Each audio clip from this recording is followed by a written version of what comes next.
Worlds not happening in China anymore, it doesn't look like. C9 does take the last world spot, and TL is going to the finals. Lots of stuff to talk about this week. Blue Jay and JNT 250, episode 56 of the Clown Fiesta podcast. Let's start it now.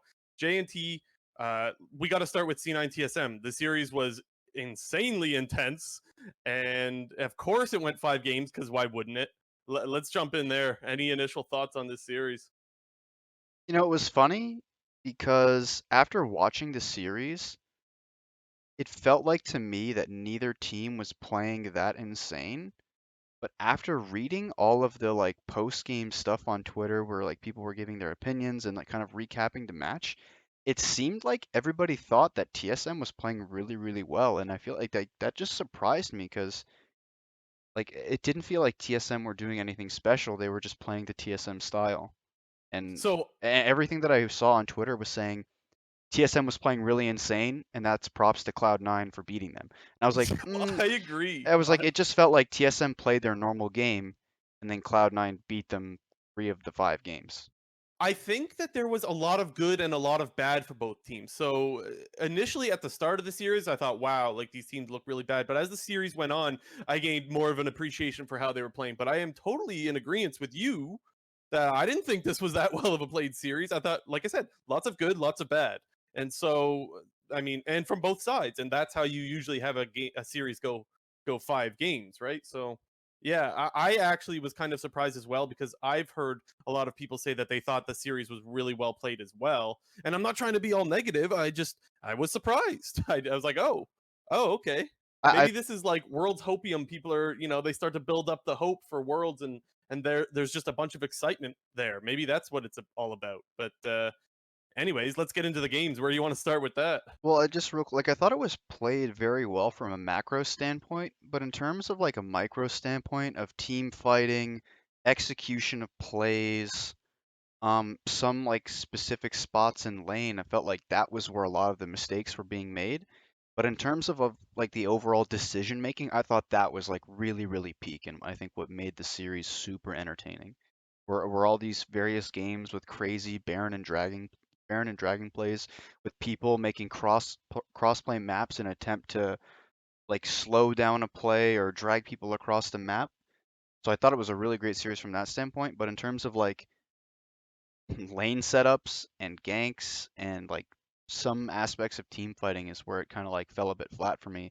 But those crazy decisions that are being made like game to game with teleports into bases and starting up major objectives down members, like that's what makes a series super exciting. Yeah, I totally agree with that. And so I guess for me, I'll start by saying that I thought both of these teams played very similar to how they played in summer. So I'll start with TSM saying I've said for a long time now that I don't think they're very proactive. I heard someone on Hotline League tonight say that they were really happy with how aggro TSM played, and I'm like, what TSM are you watching? I don't know. Like, I don't think I think they're very reactionary. But what I will say is that that's something I don't think I gave TSM enough credit for, is that they are good at playing reactionary. And one of the very first plays of the series, where Perks uses his Rise ultimate to go to the bot lane, TSM just turns on them and just kills them. I thought that was a good example of where there's a lot of good that can come from being a good reaction based team. I still don't think you should play that way. And I think that if they were to go to Worlds, they would still get smacked like last year. But I can't take away that being able to react to plays is definitely a skill that you can't overlook, and I think that that's something TSM does really well, even if I think they should be more proactive in their gameplay. Yeah, I think with TSM, like this whole series was fairly bread and butter for them. And I think the only times that they really strayed away from that were the games that they looked really terrible in. Like I thought TSM in games 1, 2, and 3 actually played a pretty good game for the most part. Spica's Lee Sin in game 1 and game 3 was absolutely insane. I think, we can all agree that that champion has become really strong due to a byproduct of items and runes and whatnot. Like Gordrinker Sterax with Conqueror is just like absolutely bonkers. You play Mm-hmm. that with like Lee Sin or Xin Zhao and you just dash in and you're able to like full tank a team for like 5 seconds and then add on that with a stopwatch. But I thought that TSM's first 3 games for the most part were really, really good with Spica controlling the early game and like you just mentioned, punishing the Cloud9 plays, which is like the TSM special. They play reactive, They play they play it very by the books, and they punish their opponent's missteps. And that's pretty much what I thought. That's what I felt like I was getting in those first 3 games. But I was super surprised to see the like shift in play style and kind of like drafting that they did in games 4 and 5. I thought game 4, putting Sword Art on like a non-playmaking champion in Braum was like a super like just question mark for me. And then obviously their game 5 draft, I think everybody can agree, was like super weird with them first picking Rise for Power of Evil and with like the blind pick Nocturne top at the end. It just felt like I think TSM would have had a much better chance to win this series if they just continued to play their style. And the times that they strayed away from it, they struggled, and it was like pretty obvious. I just thought of this now, but do you remember what I said going into the draft of, because we were watching this together? Do you remember what I said going into the draft of Game 5 No. about TSM? I literally said, I said this out loud. I said, TSM is going to draft something really bad and they're going to get flamed for it after this game is over. And then, I mean, I just realized now that that's actually the case, that people are really unhappy with the Nocturne pick. I don't think it's that bad. I think that when you're losing, things can look a lot worse. Like you only see one game, right? But maybe if you play that game 100 times, maybe it's a 50-50. And of course, that's just like arbitrary numbers here. But what I'm saying is there's a lot of times that a Nocturne can look really good. And by turning off the lights, it can really swing team fights in your advantage. So I didn't think the pick was that bad. But I guess a lot of TSM fans certainly did. And Yeah, I also think that with how the game went and the Gwen getting really out of hand, it makes the Nocturne pick look a lot worse. And I think the Gwen got out of hand from a team fight, not from lane against Nocturne. I just think the problem was not the pick itself, but was like the decision making to pick it with the Rise mid. I feel like when you're picking Nocturne top like this, you need to have some sort of playmaking champ in the mid lane. Nocturne sort of used to be that champion that would go mid, but after the nerfs, it seemed to really only be viable in top and jungle. And obviously, it's not as strong as it once was because of those repeated nerfs, but it feels like you need some sort of playmaking mid that has the ability to either push and roam or get control of the lane. Because while Rise does have very good wave clear, it still can't match like the early dominance of an Irelia in a lane. And it just felt like Yeah. Huni was literally stuck on an island top lane, and Fudge was just doing exactly what he needed to do: scale up on the Gwen, not engage the Nocturne, and once he reached a certain point, was just able to like put the pressure on him for the whole game. So, like, while I agree that the Nocturne pick was not the best pick, it just felt like it didn't fit within the team comp to begin with, because you need to be able to play around it to a certain degree. And when you're losing the mid pressure so hard because of the matchup, it just like exposed it. I don't know. Yeah, I see what you're saying. Yeah. And like I was saying, to me the thing that got the Gwen out of hand was there was the one team fight that Fudge TP'd to, and the reason why Gwen got so out of hand is because he actually joined the fight after both teams had pretty much blown everything. The fight was initiated by TSM. C9 peeled it off really well, and then Fudge showed up, and a Gwen that can just go, go ham once everyone's used all of their cooldowns is really going to shine. And I think that's one of the reasons why people thought that the Gwen was so much better than the Nocturne. Maybe the laning phase isn't so great for a Nocturne because Gwen is kind of free farming. I just don't think that the laning phase had anything to do with the picks. Um, I want to talk about perks though. I want to get your opinion on, did we see playoff perks? Yes or no? Kinda. I thought Perks had a solid series. I don't think it was great. I don't think it was bad. I think obviously in the games where Cloud9 seemed to struggle, uh, pretty heavily in games 1 and game 3. I thought game 1 was obviously just a terrible game, but I think game 3, that first Irelia game, was just more of like a kind of what I was saying before, like a misexecution of like stuff that you shouldn't really happen. And it was like, well, it was pretty surprising to see them go back to it again in game 5. But looking back on it, like he has that confidence where he fucked up on this champion so horribly in game 3 to then pick it in your game 5 deciding game and then like absolutely smash on it. So Right. I think his sort of mentality is there, but his like fingers still need to catch up a little bit. Yeah, so when I said at the start of this topic that we saw a lot of good and a lot of bad, Perks is the first guy that comes to mind because I thought his macro play was great. Like when we saw the Rise TPing to get the inhibitor while they're fighting over Elder, And then we saw a lot of bad. In game 3, he couldn't land an Aurelia ult to save his life. Game 1, I thought he was the worst player on the Rift. I thought he just hard creeped that game 1. And then, yeah, we saw a lot of clutch plays in game 5. His Aurelia actually looks so much better. A lot of stuns with his E. And so, like, you saw everything from Perks. And so that's why, to me, it's like it's not an easy thing to say whether we saw or didn't see playoff Perks. And so I just thought it would be interesting to ask you. Well, I mean, playoffs aren't over yet. It's still possible.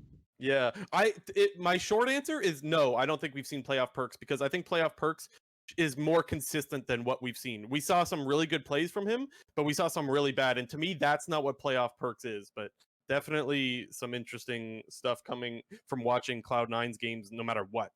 A couple guys that I want to highlight for TSM that I thought had good series were PoE and Lost. Actually, I thought Lost had a really good series, and I think that he was one of the weaker players TSM had throughout the year. But I thought he looked great. And I thought it was really unfortunate that we're starting to see Lost look really good and then TSM gets eliminated. I thought that was just really unfortunate. But one of the plays I want to highlight is the play, well, a couple of plays actually. The one where TSM loses 3 of their members and Lost and PoE stay on the Elder Drake, just knowing that Blabber didn't have Smite, I guess. Someone must have tracked it and they took the Elder. I thought that was really insightful for them to say, no, we're staying on this Elder.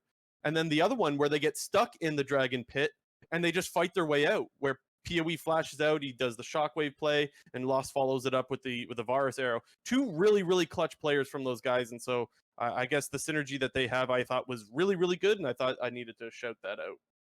Yeah, I thought I think I've been saying this for the last couple weeks, but I think TSM's bot lane's actually been kind of underrated for a lot of this summer split. I thought Lost had a great series. He like pretty much almost single-handedly carried that second game, or like yeah, he almost did after making like so many clutch plays in team fights by flashing and getting big DPS on carries in these important fights. Ultimately, wasn't enough, but yeah, I thought Lost had a really great series.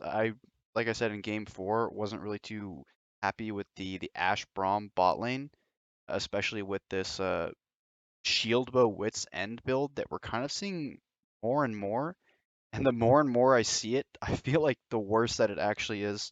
We're seeing like shield bow wits end on champions like Ashe, champions like Tristana. I think the only one it's viable on is Callista, but I don't want to see this wits end shield bow build anymore. On Medios loves Ash, man. Oh, You he can't get loves that enough champ. Ash. Seeing him flame Ash on the whole series was actually so funny. That guy's great. Yeah, but like Uh, on the flip side to that, like I'm kind of in more of like Doublelift camp there. Like, yeah, Ashe isn't a great pick, but it's just actually trash bag if you build no damage. Like, I feel like you need Kraken Slayer on this champion to be dealing any damage. hmm.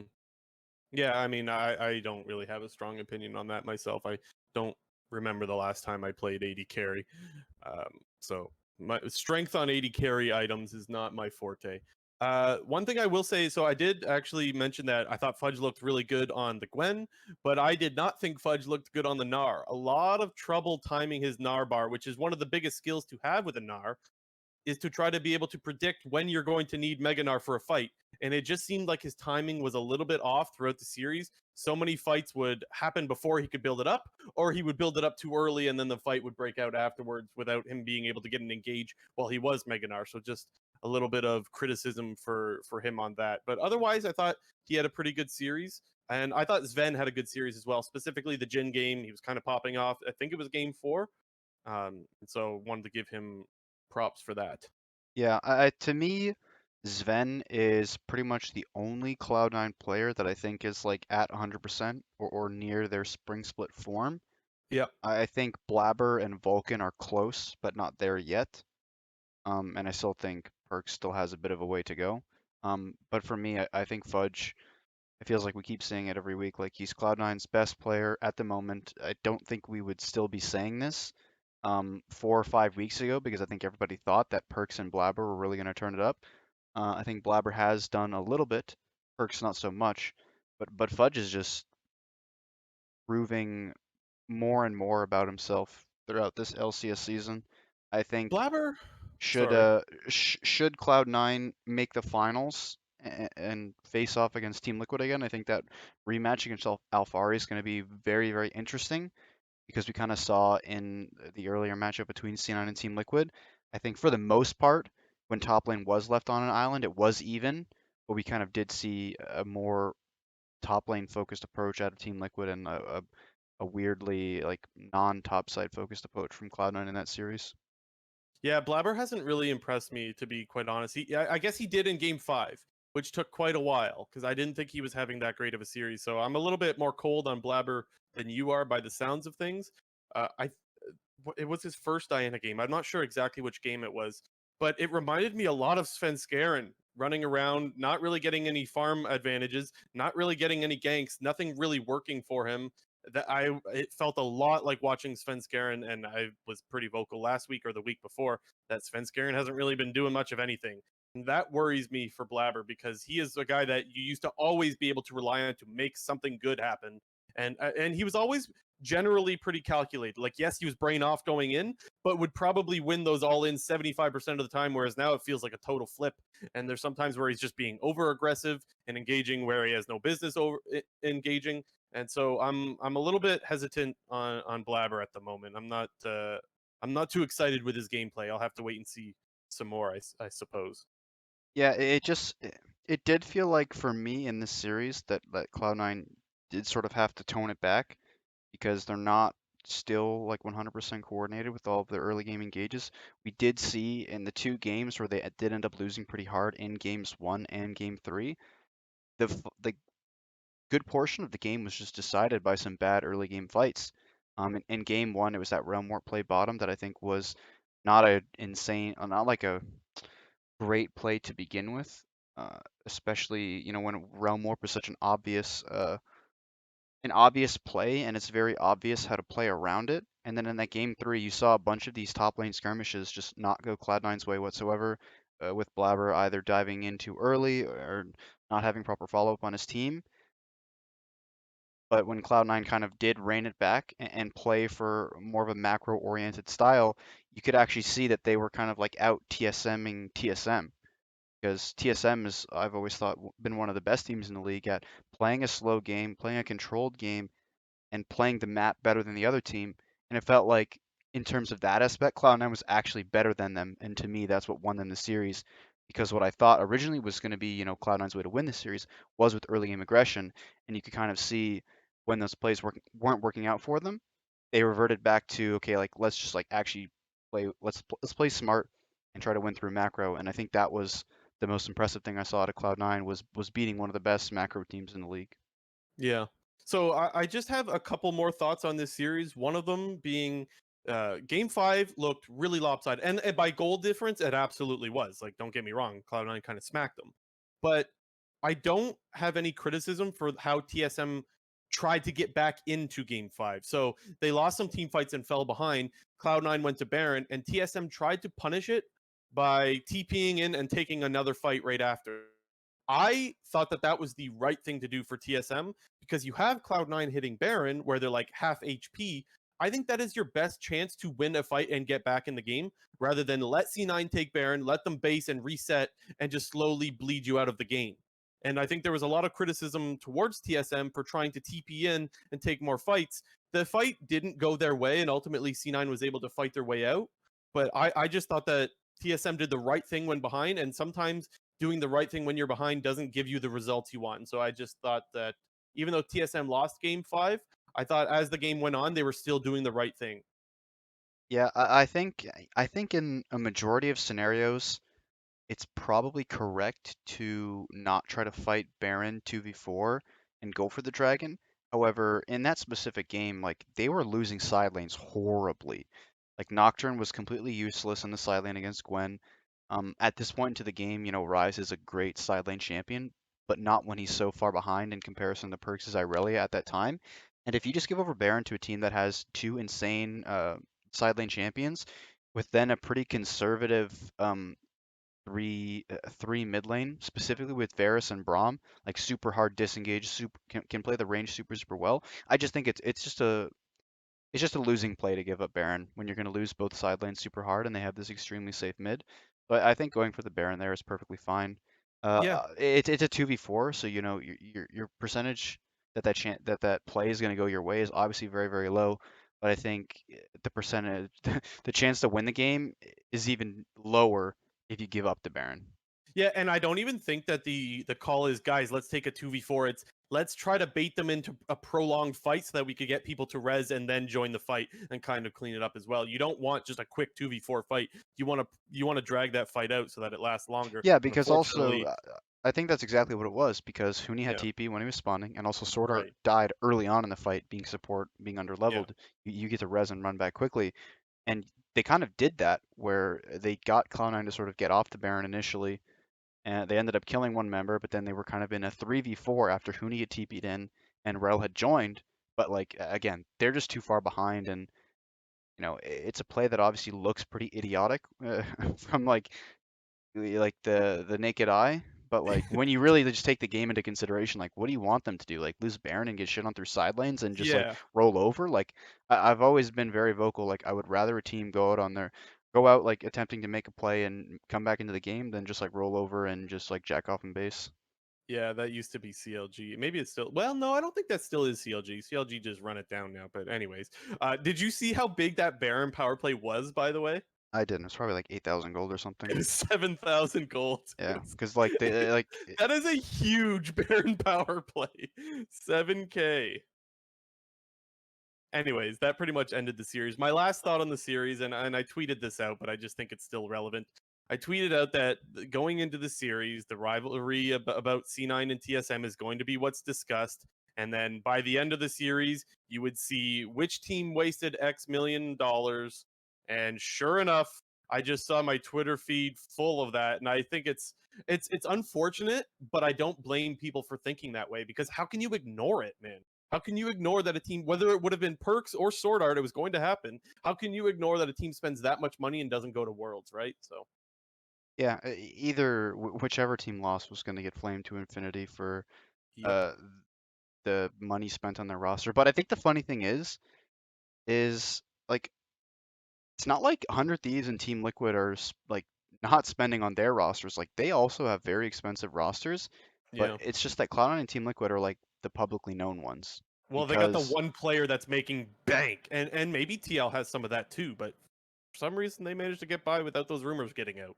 yeah, I don't know, like like you got to think about it. Like you look at Team Liquid, I think it's pretty safe to assume that Alfari makes over $1 million.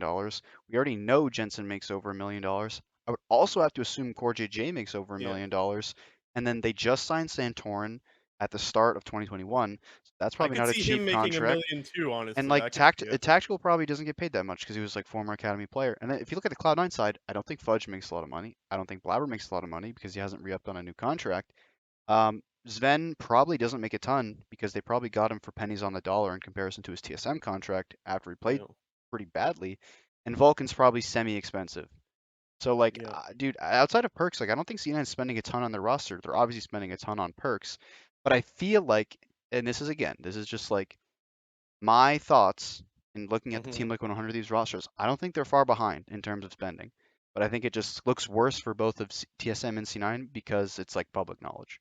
I I saw Travis saying somewhere recently that it was C9 and TSM by a lot, but I can't find that now. I don't know where it Okay, I is. mean, even if that's the case, still, like again, it's a lot, but it's not like if you were to ignore those and probably take a look at the 100 Thieves and Team Liquid numbers as well, like it's probably a lot, just not Okay, in so comparison. I found the quote that it was just in his Discord. He said TSM C9 spending the most. I don't even think that's a big leak given the perks and sword art stuff. That's all he said. So he highlighted those two teams as spending the most. That doesn't mean that there's not someone close behind, to your point. So it could be true. Could be. We don't know. Just make the damn things public already, right? Come on. Yeah, I feel like it would just give people a greater appreciation for some of the lower tier teams. It would put more pressure on some of the upper players as well, but I think there's already plenty of pressure, and the rumors get out about the big contracts anyways. But that's a whole nother discussion. Do you want to go to TL 100 or anything else on this series? No, we'll move on to the Team Liquid series. Okay. Yeah, this one was this one was closer than I thought it was going to be. I Uh-huh. think I predicted TL 3-0 if I remember right. I think you did too, 100 and I Thieves said played pretty good. 3-1. I think 100 Thieves played pretty good, honestly. I think some of their macro needs to get better to the point of I think it was Double Lift, maybe it was Meteos. They were saying that like TSM or excuse me, 100 Thieves isn't really doing much with their leads and forcing TL into taking fights that they don't want to take. So I think that is accurate. I think that they're very good at getting leads, but you need to do more with it. And when you're playing against a team like Team Liquid, they will punish you eventually if you don't do enough with it. And I think that's what we saw, and that's why it went to 5 games. Yeah, I think for me, I think one of the main reasons why this did go to 5 games was because it just felt like Team Liquid was like playing a bunch of different styles. Like I'm just like going back and looking at their drafts, like their first game, it's kind of a TL special, like Jace, Xin Zhao, Syndra, Varus, Rel. Like that's a game where they win. The game where they lose is they're playing the full melee comp with the Ziggs and like set bottom, which is like especially terrible. That's a game they lose. Then they kind of go back to like the TL special in games 4 and 5, and it just felt like similar to TSM. Like when Team Liquid's playing what they should play, they win, and when they don't, they I was lose. I was waiting for you to get to draft about TL, but specifically game 5. Do you know where I'm going with this? No. Oh, with Tom the Tom Kench Kench? support. Well, like that game didn't even matter, like because the game was just over to begin with. Like, Well, I didn't think so. I actually thought that 100 Thieves was getting pretty significant advantages in the bot lane because Tom Kench well, is useless. yeah, I So I mean, was watching that. I'm watching that and I'm going, oh man, maybe like because I wasn't sure if you were busy or something. I was like, maybe I should tell JT not to watch this or something. Like he's gonna lose it when he sees Tom Kench support. I thought you were gonna lose your mind. I don't know. I thought that game was like completely outdrafted everywhere minus support. So, Mm. like, yeah, Tom Kench support is like absolutely garbage tier useless. Um, but It was very useless that game until it wasn't, because Core JJ actually did have some really nice devours, but like late in the game where like he's saving Alfari, and I think he may have saved Santorin one time. But leading up to that, like you're giving 100 Thieves an advantage in a role that like their bot lane is good, right? Like you don't want to give FBI any advantages there, and it's hard to lane when you don't really have a support. You have kind of a useless support. yeah, So I wasn't too happy with the pick, and I think Jensen, I think he said in Travis's interview that, or he made it sound like he didn't really like the Tom Kench support pick, but yeah. I don't really remember I mean, like, exactly. just again, like, dude, that draft out of 100 Thieves is so bad. They're going like zero damage comp into game 5, which doesn't like basically when you look at that 100 Thieves comp of Ornn, Olaf, TF, Callista, Leona, it basically says we need to be 5,000 gold ahead at 20 to 25 minutes or we lose the game. And I think in game 5s where there's going to be nerves and people are going to play somewhat conservative, like that style of play just doesn't work unless you are like this insane early game kind of team. I think 100 Thieves early game is just been on the decline since the start of summer. It feels like their early game has progressively gotten worse and worse uh, over the course of summer split. And I think just sort of all in on this style in a game 5 where, you know, tensions are going to be high and people are going to play conservative, it's just not a winning recipe in my eyes. Interesting. I'm a little bit different than you on that one because I think their early game is probably where they're best. Where I'm a little bit nervous for them is their macro, where they kind of might throw some leads. And like I said, when you do that against TL, you're going to end up losing games, which they did, honestly. Specifically, if we're still talking about draft things, I was surprised how often they counterpicked themselves into Alfari. Now, I just want to be clear that like if you're picking Ornn, that's okay. You can pick and you're supposed to lose the lane and you can scale and you could be valuable there by giving your ornament items, right? You give some upgrade. But it's really a head scratcher that you're giving the advantage to Alfari, who's one a really good laner, but two can fucking carry games. Like he's good. And so you pick Ornn into Jace, I think twice, and then they picked it into GP once.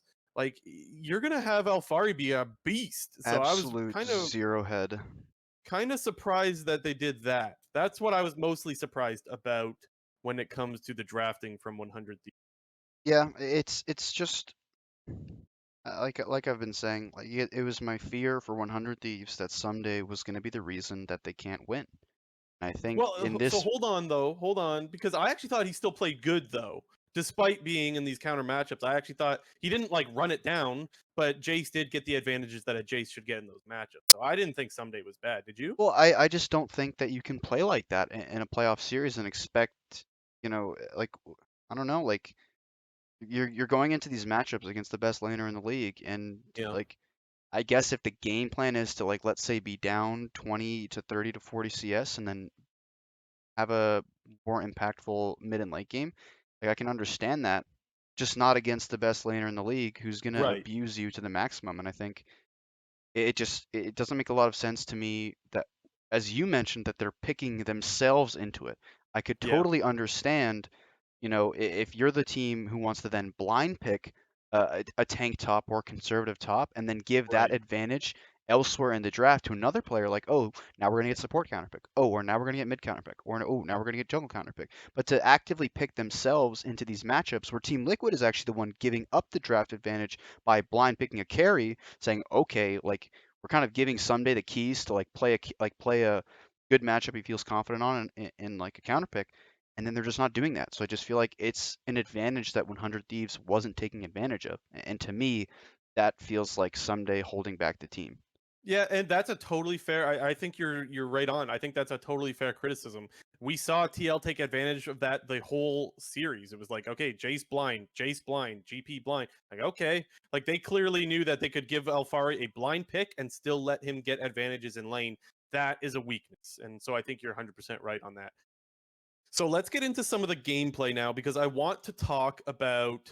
Well, there's a lot of players that I want to talk about, but let's talk about Core JJ to start. I thought his rel was insane. I have to talk about the four-man rel ulti.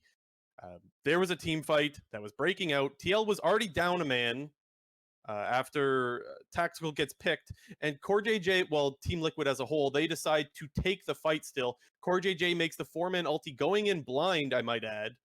That was such a huge swing in that game. Jensen flashes in, follows up with the Syndra combo, and they completely wipe them off the map.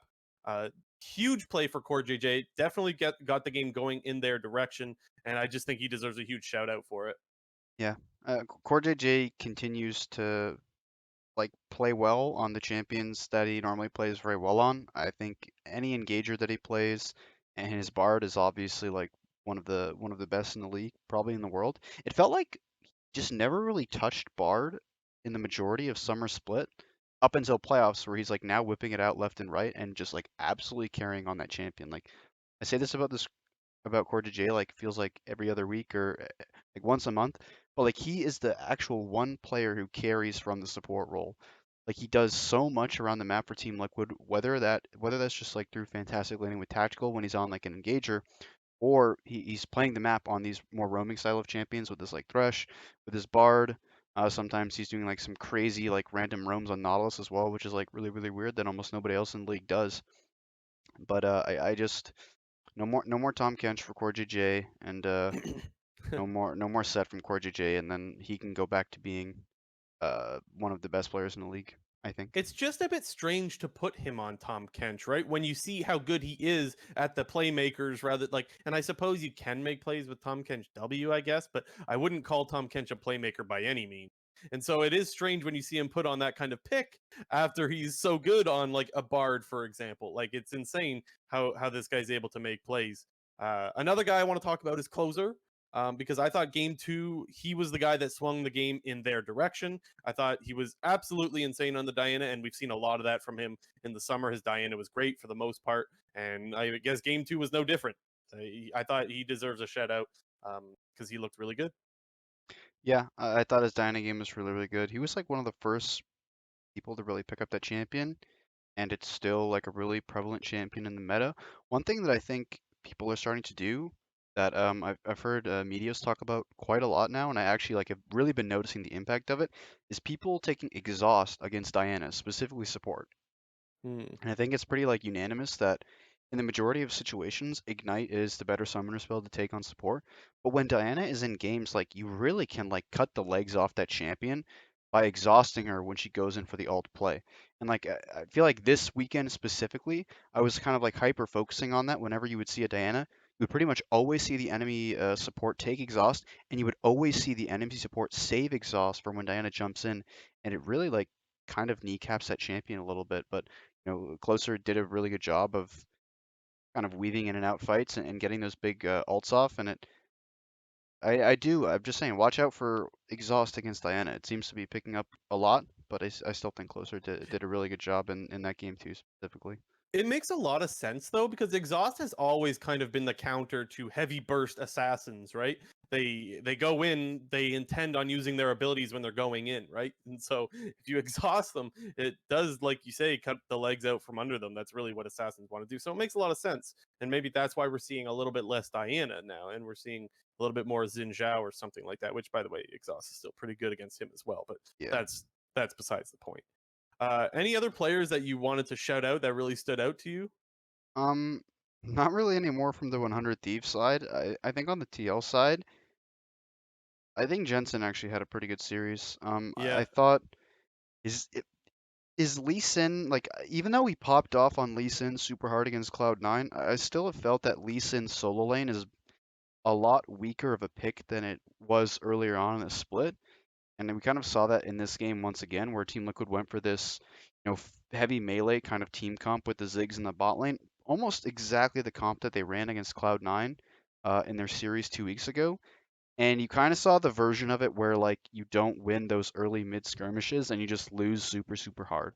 And I remember talking about it in the past where, obviously Lee Sin is a good skirmisher, but when they were running it against Cloud9, they were running it with the enemy was like Silas with Rakan support, and you were playing like Lee Sin, Sejuani, Shen, which is like, oh my fucking god, like god tier amounts of like counter CC, counter engage, like singular damage onto targets.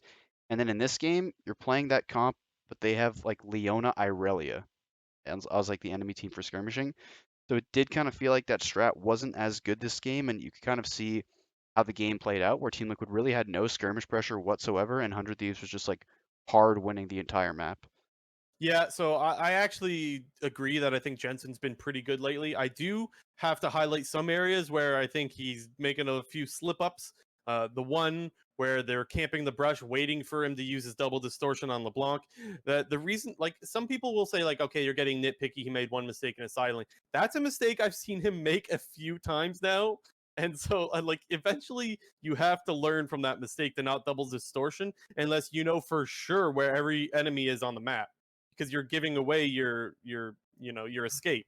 And so he did get punished there, and we've seen that happen from him before. The other play that I gotta give some criticism for is the big throw in game 3.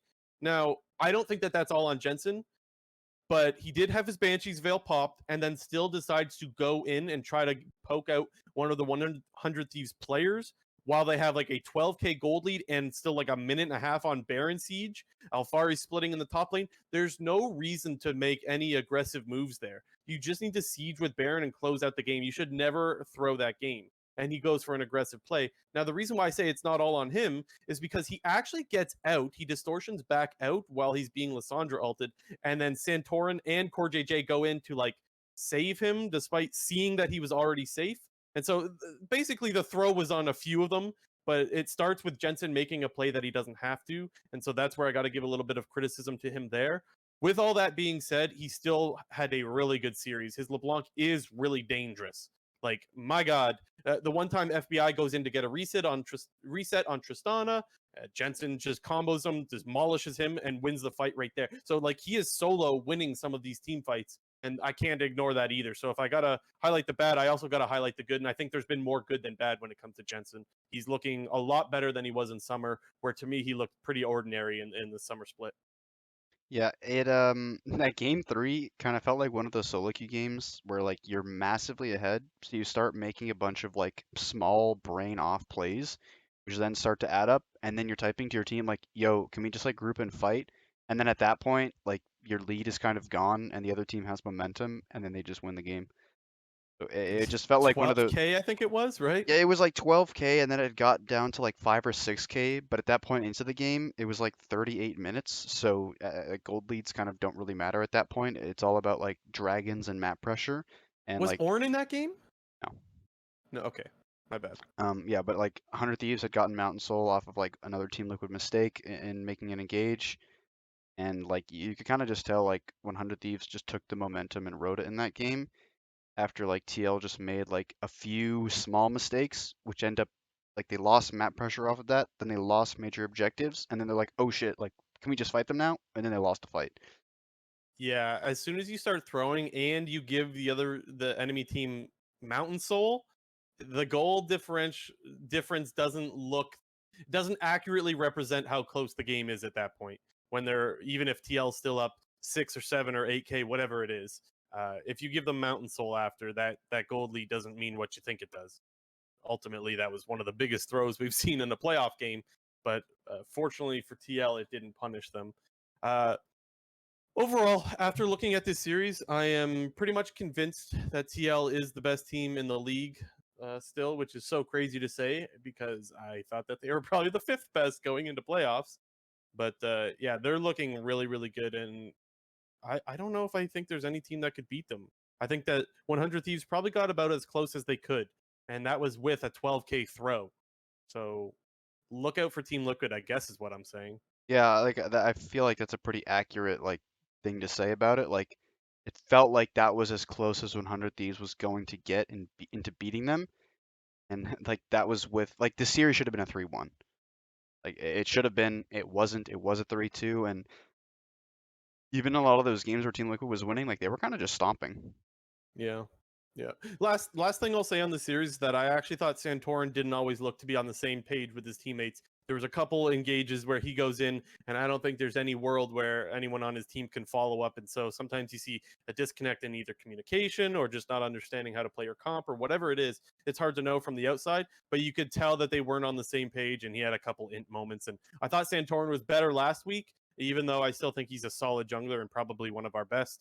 Um, I thought we could expect a little bit more out of him, and that's about it for me on the series. It feels like well everybody knows that Xin Zhao is broken as fuck in competitive Yeah, with the yeah. Sterex, Score How, Drinker, and Stopwatch, how does but that champion still get through, man? well, I don't yeah. get it. First of all, exactly. How's that champion being drafted? But second of all, it feels like when people actually get Xin Zhao in the game, it feels like they think the champion is like better than it actually is because you're right. We see a ton of people when they're playing Xin Zhao just go for these crazy plays where they're diving in the enemy team 1v4 and like trying to do like the Zinsec play or just even like going in and fighting when like they have no business doing that and they don't have like proper follow up. And I think can point to some parts in the Cloud9 TSM series where Blabber was just like going in and making some idiotic plays on Xin Zhao, and same in this series where Santorum was just like going in like without the follow up of his team and would just like die in fights or would like have to blow all of his shit just to escape. So I think the champion pick is really strong, but like you still got to use your brain even though it's like pretty godly. It seems brain off, and then as soon as you brain off, you get punished. That's kind of funny, but Yeah, I think it's pretty accurate to say that. Do you want to move on to TSM IMT? yeah, Let's move on to these other series. I don't think either one of us want to go too long on them. Sort of similar to last week, these series weren't all that exciting and kind of went the way we thought they would. Um, Look, TSM was just better than IMT, and I know a lot of us said, myself included, that the series should feel closer than people expect. And I think to me that's pretty much how the series went. I predicted a 3-1, and that's how it went. But TSM was the better team, as they should be, right? You have a first seed going up against a 7 seed. Um, this series was boring, honestly, though. Like, I didn't feel like either team was doing anything too crazy. It felt really, really slow. And to me, that's exactly how TSM wants to play. And so the series went their way. Big surprise. yeah. I just what was weird out of the Immortal side was it felt like they were just content to scale and play the game in the majority of scenarios, like in games 1 and game 4, and kind of in game 2, where they just thought like, hey, we're just not going to do anything and like farm and scale. But then at the same time, like you get to a certain point in the game where like you actually have to like execute on plays and like team fight. And in a lot of those games, they just like failed your basic aspects of team fighting. Like you saw in that game 1, like Raisin and Sandy were getting picked off consistently in the late game in team fights with like on the Rise and the Ezreal, which are like your two big boy late game carries, and like Insanity is like ulting into people and like flashing in to like do random like stun locks, and then Raze is just eating into the enemy's face. Like I don't When know, I like saw Race use his Ezreal into a rel right next to him, I that was a shake my head moment. I was like, what did he think was going to happen when you arcane shift into the rel? Like, come on, man. What I said about Danny a couple weeks ago, where I said I was really impressed about Danny's instincts in team fights, I'm kind of like the opposite for Race. It's like, where does he think that's going? Why does he think that's a good play to do? And I don't think an LCS AD carry should do that. And yeah, it made me think a little bit. I mean, I was never too excited about Race in the first place. It kind of made me think I don't think I'm watching an LCS level AD carry. I feel like I'm watching an Academy level ADC in Race, to be harsh, I guess, but truthful. Yeah, it's just weird. Like I feel like I'm saying this about every single series, but when a team does what they're supposed to do and what they're good at, they look good. Like in that game 3, like Immortals looked really, really good with their like I thought the draft was actually really, really great with the Camille, Ziggs, and Rakan. Like basically how you just have infinite lockdown to just throw all your Ziggs damage onto a carry. I thought they executed that comp really, really well, and they play to their win condition. And in the games where they were just like, hey, let's sit back and scale and like not team fight, and then they reached a point where they had to team fight, they're like, oh fuck, we can't actually team fight. It just looked terrible. And it was just it's pretty sad to see some of these games where like teams are getting eliminated or like they're losing in like pretty tragic fashion. They're doing things just that will not like that you just they just don't have a good expected result, which is just like kind of baffling to me. Like when I look at teams like Cloud9 or even like Team Liquid when they were losing, like they were doing things that like that was their style and they were like going out their own way as opposed to like Immortals in this series where it just felt like they were just like giving up. And the only game they really tried was game 3 and like they played very well in that game. Doesn't that just sum up Immortals' whole season, where like you don't know which version is going to show up? We've Yeah. said this many times, but that series does kind of point to that. Whereas like they looked invisible in 3 of the 4 games, but then the one game, like you said, they actually did look pretty good. And I do have to give him some credit because I thought his Ziggs was a lot better in that game than what I've seen in the past. I'm not going to pretend his Ziggs was perfect. He still made some pretty bad plays, let's say, and just overextending in the side lane at one point where I'm like, in what world do you think a Ziggs can do that? But for the most part, they did seem to be in sync with some of their engages with the Rakan into the Ziggs are. So I got to give them some credit there. But yeah, still not too impressed overall. Um, there was one team fight where I think TSM goes for a was it? What happened here? I just remember, I think it was Immortals was on Baron, and TSM goes for the drag, and Immortals tries to punish TSM for overreaching for the drag, and Race, as he's finishing Baron, stops to kill a pink ward before running all the way down to join his team, and then ultimately it led to a throw because it took too long to get there, and it was like, man, in what world do you think that pink ward is important right now when your team is TPing to the dragon to fight? Like, oh my god. I know I'm flaming Race a lot, but yeah, he was pretty, not gonna lie. Yeah. If I'm gonna flame anybody, I gotta unfortunately flame my boy Insanity. He just lost the juice, man. Like that guy Juice has been gone for a while. that He's guy running low. he's been leaking out juice ever since like spring split ended. Yeah. Like off season hit, he got into some fucking car trouble. He burst a pipe and like there's just no juice left, no refill in sight. I Forgot to pay his agree. fucking water bill or something. Yeah, we have not Like, seen the same guy. yeah, The guy that we've been expecting to see. And I guess the last thing for me on this series is that because the series went so slow, I think that PoE had a good series because what does he like to do? He likes to farm on a control mage and just scale, and that's what he was able to do for most of the series. And so, of course, he's going to look good. And well, TSM 3-1, that's yeah, yeah. It just like I didn't really even mention this in the Cloud9 series, but like when you just leave Power Evil unchecked at all points into the game, it he's just so good at just soaking up gold and experience no matter what. Like even if shit is happening elsewhere on the map, like he's always in a side lane farming, pushing out a wave, stealing a camp, taking one of his own team's camp like on cooldown. And I feel like if you ever just leave Power of Evil unchecked, he does a really good job of just I wouldn't even say exerting pressure through like doing stuff on the map, but exerting pressure because he's playing a late game carry and it feels like you're on a bit of a clock. yeah, he'll be a threat. Yeah. Yeah, Do you want to move on C9 EG? sure. Let's go C9 EG. This series did not go the way I thought it was going to go. I thought coming into this series, I really wanted EG to win because I thought they would be the better representative going to Worlds.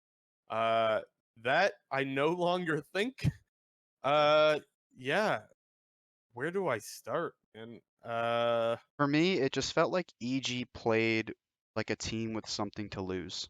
And that was the part where like they just lost. is they played scared and they played like they had everything to lose, which they I'm do. thinking, Don't get me wrong, they're in the lower yeah. bracket, and if they don't win, they're out. But like, you Mhm. can't play like that. You just can't play, again, completely opposite to what you've been successful on for the entire split. Yeah, I guess thinking about it, I think I was underwhelmed by every single player that played for EG that day. Um, I can't. They went okay. So they start off with Svenskeren. Big surprise. He looks useless, not doing very much of anything, and of course he gets yanked. And I can't help but think as I'm watching that, I'm thinking to myself like, man, it's gotta feel so bad to be the other members of EG, and the team altogether can still not decide who the better jungler is. That like it's too late in the season to be flopping back and forth in all of these series. I think that that's just really bad. And I mean, I was pretty vocal that I thought Contracts was the better jungler. And while I definitely do still think that, I don't think Contracts is like an amazing jungler. I think he looked really good in the few games that he did play. But like I said, maybe it was last week or a couple weeks ago, very small sample size. But as far as what we've seen out of Contracts over the last years, it's not a small sample size, and he hasn't been that great of a jungler. So to see him not look that great in the series didn't really surprise me at all. I thought the first game that he went in, he looked pretty good though. The first game, I think that would have been game two. Other than that, though, not really too impressed. And like I said, I could point to every single player that played that day and be a little bit disappointed in them. I thought Ignar, the guy who's supposed to find your engages, was running it down a lot. Like so many times is he either engaging with no one able to follow up at all, or just trying to clear a ward getting picked off. Like just dying way too often. And I thought Ignar was really good in the summer split. And so I thought he would carry that over to playoffs, but we definitely didn't see it in this series. So yeah, pretty disappointed. Uh, the main thing, like, there was a lot of talk after the series about kind of how you were mentioning, like, you'd have to be, I think, pissed on the EG side of things, where, you're playing this, like, you're just playing two different junglers at, like, your elimination point to the playoffs, and you haven't picked a jungler, um, and therefore you're presumably ruining your team dynamic and team synergy. Maybe not even ruining it, but you're not there's not a whole lot of benefits coming out of it. And I think people will always make the comparison to the times that Cloud9 has done these various roster swaps when they were the ones who had Svenskeren and had Blabber.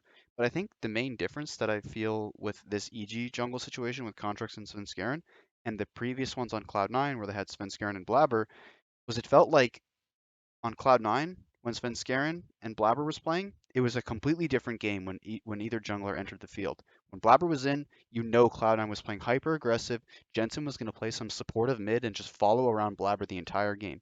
And you kind of saw that, like, they were just like whipping out Zillion Kindred left and right, or like they were whipping out like Kindred Lissandra, or like Blabber was playing like Lee Sin or Olaf, and Jensen was playing some like roaming champion to follow it. And when you had Svenskeren and Golden Glue back in, like, they were the ones who were playing the control type champions and playing off of their side lanes and bot and top. But it feels like with this whole EG situation is they're having two junglers attempt to play the same role but keep switching them in and out. And I think in that situation where you're just having two junglers attempt to do the same thing, like, the only way that you're going to improve is just by sticking to one and then, building around that. Like, it just felt like whenever Svenskeren was in, the team played exactly the same way. Whenever Contracts was in, the team still played exactly the same way. But then there just ended up being this difference. Like, Contracts was just like looking better. It's like, why not just stick with them at that point if you're not going to have a different dynamic with Svenskeren? So they actually interviewed Peter Dunn, and you know how they do one of those interviews at like the start of the game, which were a lot better this week, by the way, because they weren't usually like they were at the very start of the game, where Yeah, usually like at there's not 1 minute. happening. Yeah, it's less likely for something to be happening. I still think they shouldn't do those interviews, but Yeah, regardless, they should it not. was better this week. Anyways, they asked Peter Dunn like why Contracts now, and he gave the answer of like Contracts was watching game one. He's gonna try to exploit some stuff, and I think that's a nice way of saying we think he's better. Like, I don't think that they're like, yeah, here you could watch this game and exploit something, because then by that logic, couldn't you have had Svenskeren watch game two and exploit something in game three? I think the real reason is they're like, holy shit, Svenskeren's doing nothing. Let's put Contracts in and let him try to do something because he plays a little bit more aggro. That's what I think Peter Dunn is actually thinking. But I mean, I'm not in his head. I can't say for sure one way or another. I just think that they were pretty convinced after game one, Svenskeren is not doing anything good for them. Let's put contracts in who's going to be more aggressive. Yes, there's more variance, but at least we'll make something happen. That's what I believe was the reason for putting contracts in. And I think it should be the reason why you're putting contracts in. He makes more happen than Svenskeren does. That simple. Yeah. Um, there's not too much really to talk about with the series because you kind of said it. Like Cloud9 was just better everywhere. Like there was not a role on They were. EG that was better than Cloud9 in that series. I think like the only player that I was like really like I guess very disappointed in was Impact Yep. because he had a pretty terrible series against 100 Thieves the previous week and then had another really bad series against Cloud9 Mm-hmm. where he is like making fairly obvious mistakes in lane, kind of chain dying in a lot of these games.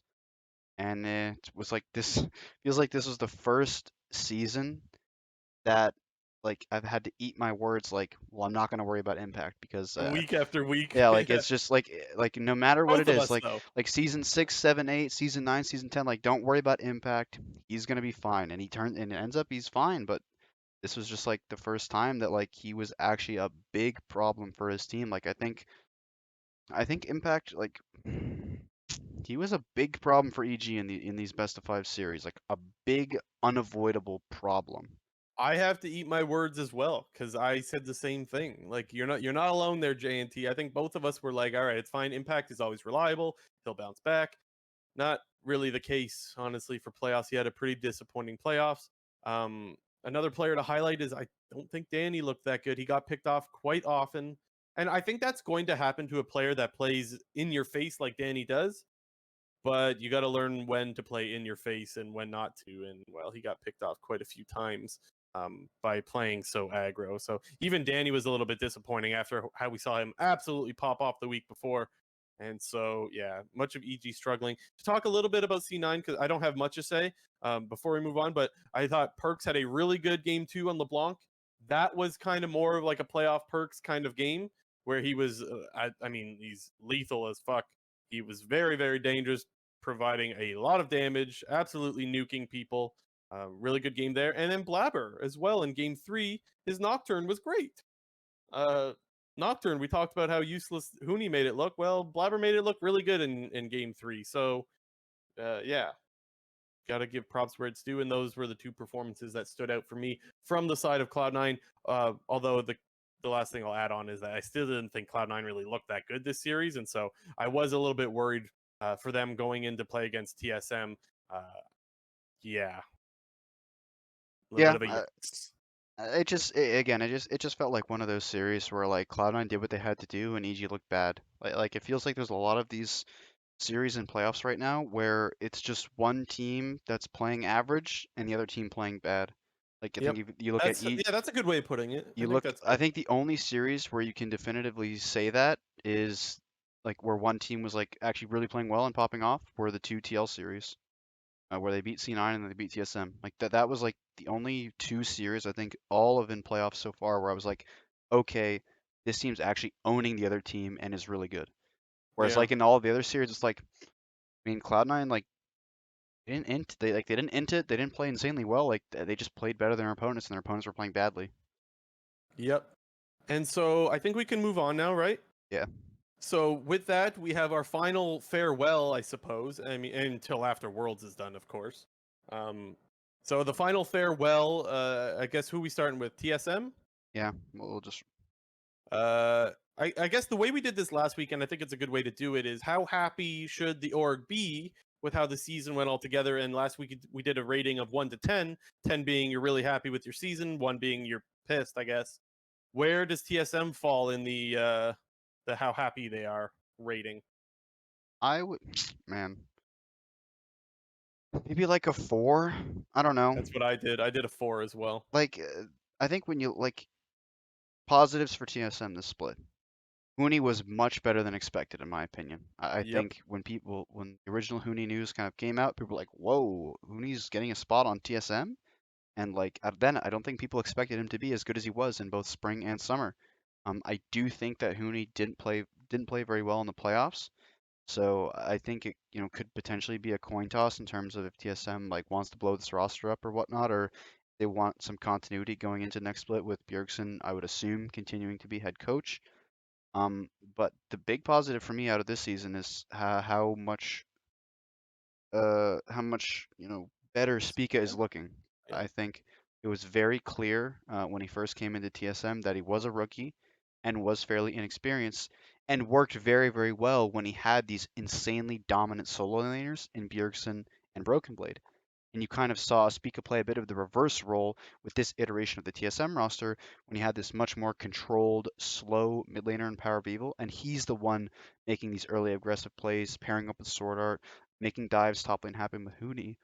And I think Spica definitely learned a lot this year, and I think that's really good for TSM going forward because it does actually feel like they have a real jungler who doesn't just play tanks and walk around the map. Like he's the guy who's controlling the pace of the game. So for me, I also went with a 4. The more I think about it, maybe I should give it a 3. If 5 is like you're like, eh, like 5 would be like average, and like you miss Worlds as TSM. Like TSM wants to go to Worlds. That's their goal, and they did not reach their goal. So maybe I'm being a little bit generous for myself in giving them a 4 when I think about one, how you did not reach the main goal that you want to reach. But two, I think for a lot of the year, Sword Art did not look that good. He looked a lot better towards the end of the year. But again, you can't ignore how much they invested in him. As much as people don't like to look at that. You invested a lot in this player, and I don't think you got out of it what you invested into it. And so I think that's another area where you're like, damn, like that kind of sucks. To your point, Huni looked worse in playoffs. That's another bit of a disappointment there. I don't think Lost looked that great. There was a lot of hype around Lost to remind people at the start of the year. Lost was someone that people were excited for, and they were like, "Don't sleep on this guy." But most of the year, although I thought he had a good series against C9, I didn't think Lost looked that great this year either. And so maybe thinking about it more, maybe I should probably give them like a 3 or something like that. Because yeah, there's not too much to be excited about outside of Spica looking pretty good and being probably going to be the MVP, at least being an MVP candidate at the very least. I think you and I both said this. I know I definitely said this. Stop me if I'm putting words in your mouth here, JNT. But coming into this year, I expected Spica to be the next best jungler in North America. And I know a lot of people will say he is. Me personally, I don't think that. And so that's where I don't think like again, I don't think that he reached that goal. And so I guess he's a little bit underperforming as to what I expected him to be. But most people will say that he is still the best jungler in North America. And so I guess he checks that mark or checks off that box for most people, just not for myself. And so maybe I should give TSM a 3 rather than a 4. But I think the point overall that you and I are both making with our ratings here is that TSM is not happy with the year, and next year they're definitely going to want to make Worlds. That's the goal, right? Yeah, I think the main thing why it actually ends up being a little bit better than I think it could have is because, like, in a world where Sword Art actually did play very well, and the problem of TSM was like the new players that they signed in Huni and Power of Evil and stuff like that. Because I think in the majority of scenarios, I think Huni and Power of Evil had they had solid years overall. I think the weak points of TSM was their bot lane, but I think it sounds a bit harsh, but it feels like it gives them an excuse to move on from Sword Art and then use that to invest in their roster elsewhere because I think Oh, they've found valuable pieces in Huni, Spica, and Power of Evil. I think Huni, I don't know. Obviously, the TSM will probably have different opinions on that, but I think it's probably a coin toss in terms of if TSM is going to keep Huni. If I was TSM, I would 100% keep Spica and Power of Evil, and I would probably use that support Sword Art money elsewhere. the reason for my reaction, by the way, is because I had it written down. I was going to ask you, does TSM have a different support next year? That's why. So you were ahead of my question. Yeah, So that's why you the just didn't reaction, get right? the return on investment, and I think Right. but like at the same time, I still think it's a different situation than Perks's when it comes to obviously like let's in a world where Cloud9 doesn't make worlds. Um, like I don't think it's as bad for them as TSM because of what Sword Art was like supposed to be. Like I think people knew what Perks was going to be, but I think Sword Art was like hyped up even more than that, if you know what I mean. Like yes, He was a Worlds finalist support. Let's not forget that. Just to remind people. yeah. But I mean, the other thing that I was gonna mention, because you were kind of talking about how like TSM is they once again kind of failed to make worlds. I was like browsing the TSM subreddit for my own viewing pleasure after the series against Cloud9, and it was in like the post game thread. Like the top comment was like, "It's rough to be a TSM fan. 2018 missed Worlds, 2019 missed Worlds, 2020 06, 2021 missed Worlds." And I was like, "Wow, I didn't Yeah, actually think like that is a pretty bad streak of 4 years for TSM. Like true. they're just like I don't know, maybe they're just not it anymore." Yeah, that is interesting. The thing is, I think people still look at them the same because they do win splits on a fairly regular basis. Like last year, they won summer split, and so even though they went 06, there is some like, well, we were the best team in North America, so it's not all like I mean, they're not on maybe. a CLG trajectory. Let's just put that out there right Yeah, now. I mean, Like, I'm not saying that, but I do think that they maybe have been replaced in like the upper echelon of North American teams. Like if you were to even just ask me right now, like what team, like what's the better org, whatever, like TSM or 100 Thieves, I think I would still say TSM. But I mean, if you look at it from like their actual like stuff that they've accomplished in the 100 last T 4 years, well, was that 100, in TL? no, I'm saying 100, like 100 Thieves has made worlds more times than TSM since 2018. I see. Like that's kind of crazy to think about. You know what I mean? Yeah, but the one time they made it, they were still garbage though. I mean, the one There time was that was TSM when made it, they spring were split mattered. garbage. Yeah, true. Even though, But like, okay, like, yes, TSM won as number one seed, but both of us, we voiced our many, many concerns with TSM when they were going off to Worlds, and then they went 06. yeah, yes, that is true. But I guess the difference that I'm making between the 100 Thieves and the TSM being garbage at Worlds thing is that I didn't think 100 Thieves deserved to go to Worlds. They had a really good spring, but an awful summer where like spring split mattered back then, and that's how they made it. Whereas like TSM made it to Worlds by winning the summer split. Like there's a big difference of garbage there, if that makes Yeah. sense. Okay, we're But still talking about TSM, so let's move on. yeah, yeah. Wait, do you want to move on teams? I don't really have anything more to add for TSM other than I think they're going to have a new support. I That's don't think. that's what I meant. Let's stop talking about TSM. Yeah. Okay. EG, what number did you give them? 1 to 10. How happy are they with their season? Okay, well, I'm gonna preface this by saying I'm gonna sort of remove myself from the week 6, week 7 thoughts of like, oh my God, EG is looking like the best team in the league right now. And I'm just going to go back to what they were at the start of summer split after kind of bombing out of playoffs. And I think if you look at it from like that, like it started summer split, they replaced definitely with Danny. Like you could easily make the argument that they were the fifth best team in the league at that time, maybe even sixth best team, because again, we'll have to bite the bullet on this. Both of us had CLG in our top 6 power rankings going into summer split. Into summer. Eesh. Yeah, okay. It's okay. It's okay because I think on Hotline tonight they were talking about Mark's power rankings at the start of the year, and he had FlyQuest like 3 or 4 or something like that. I don't remember Of exactly where. summer? Don't quote me on where it was. Of I don't remember summer? exactly. Just it was FlyQuest in there somewhere, and it doesn't matter whether it was spring or summer. FlyQuest looked like garbage anyways. So Okay. yeah, Yeah. and Okay. just to say we're not alone. But I mean, like, to take it from that perspective, I think I would probably put it around like a 7 or an 8. Because I think if Okay. you going into the summer split, I don't think they were a team that was contending for Worlds because I think the 4 teams that obviously were Cloud9, who was the best team at the time after just winning Spring, Team Liquid, who was runners up behind Cloud9, and TSM, and then you had 100 Thieves making big moves, acquiring Reaper and Abadage. And EG was kind of like, oh, well, we replaced our veteran 80 carry with a rookie who has no experience. And I think looking Yeah. at it from that perspective, like, wow, this guy really outperformed expectations, and this team was actually really, really good for the majority of the split. I think like, you know, obviously it doesn't look as good because of how well they were playing and the result that happened. But I think Right. overall, like I'd probably give them about it like a 7.5. Like I'd be happy. Like you have a really great player in Danny moving forward. You have another player in Jizuke who seems to really have stepped up his performance. Didn't have the best playoff performances. I would argue same with Ignar. I think Ignar has started to really turn it on in summer split. Didn't have the best playoff performance. And then I think moving forward, for me, if it was me, I'd get rid of Impact and I would just move along with contracts. Interesting. So for me, I look at it as a start of the year thing. like as January kind of type deal. Whereas like what your expectations are coming into the season at the start and then where you end. And for me, I gave EG a 5.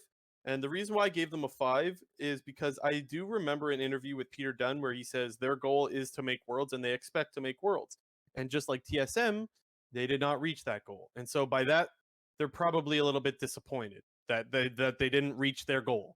So they're a little bit upset there. But you gotta the Danny point is really important to recognize here that you found a really good prospect who, by the way, is signed until 2023, November 21st, 2023, his contract expires. And so you've got this player that is looking to be very promising, and I don't want to get ahead of ourselves because a lot could happen. But the point is, he's looking really good, and you've got him locked up for a long time. And so there's a lot of good to come out of that specifically. And so I don't think it's all that bad. I do think it's like an eh. I think it's you found a really good player and like you could look a lot better going into next year. But unfortunately you didn't reach your main goal, and so that's why I gave them a 5. Okay, well, let's go on to Immortals right now. Can I ask you one quick question though? Oh, sure. Is Svenskeren playing for EG next year? No, no chance. Hell no. Okay, good. Glad we got that out No of the way. shot. I don't think so either. I think no way. I think they think Contracts is the better jungler. I think they're probably either going to roll with Contracts or they'll look for a new jungler. I don't think there's any chance Svenskeren is going to be playing for EG. So yeah. I'd Okay. probably roll with Contracts. It depends on who's available, right? And for what price and blah blah blah, all that stuff. Yeah. Anyway, IMT, another team to say farewell to. How did their season go in your eyes? Not good in my eyes. I think looking at the season holistically, their solo laners were super inconsistent. I Yep. think both of them, the majority of the times, were flipping tails more than heads, like probably like a 70-30. And their bot lane, I think, was pretty terrible for the most part, apart from the last 2 weeks of the regular season and there are a couple playoff matches that they played because I thought Raise and Destiny actually did improve towards the end of summer split and at the start of playoffs. It did seem that they were actually playing a lot better than they were. And Xerxes, I feel like, is a known quantity coming into this team. We knew he was going to be that veteran presence and was going to be a solid jungler, kind of what we got from him. And I think from the Immortal side of things, they were probably expecting improvements from Insanity, and were expecting more from Revenge, and were expecting more from Raise and Destiny, and they really didn't get any of that from any of those players. And I feel like the entire roster, other than Xerxes, is just a big fat question mark. And I think man, I'm in like the range of like 2 to 3 for Immortals. Really? See, I don't have them that low. I, I I got them just I coming just in. think because Insanity flopped so hard in summer and Revenge like just didn't. I don't think Revenge made any improvements. Yeah, so I guess I differ a little bit on the Revenge thing. I will admit a lot of inconsistency out of Revenge, but I do still think he got better as the year on. I just don't think he got much better is the thing. And for me, I gave them a 5. I think coming into the year, your expectations out of Immortals was that you weren't supposed to go to Worlds, right? And technically you were pretty close, I guess. Like they did win a playoff series and you're a Against development roster. Dignitas. Sure, but you won a playoff series and you're not even like you're a development roster. Like remember this team was I think power ranked 8 or 9 for a lot of people. I had I them at 7, I think, but I'm I a don't more I'm an remember Insanity exactly. stan, so Sure. Yeah, where the disappointment does come in with Insanity for me because I thought that he had a lot of room to grow and I don't think we saw that. In fact, I thought he kind of went the other way. yeah. So that's why I still give them a 5 is because again their expectations weren't where EGs and TSMs were.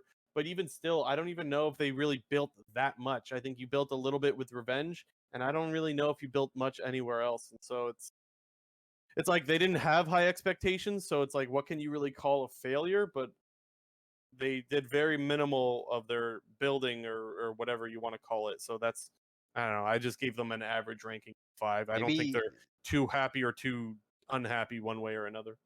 maybe 2 is too low because I think I gave Dignitas a 2. But I mean, like I'm in, probably a 3, I guess. I said 2 to 3, probably a 3. I think the only reason why they're a 3 and not a 2 in my books is Race and Destiny's improved play at the end of the season.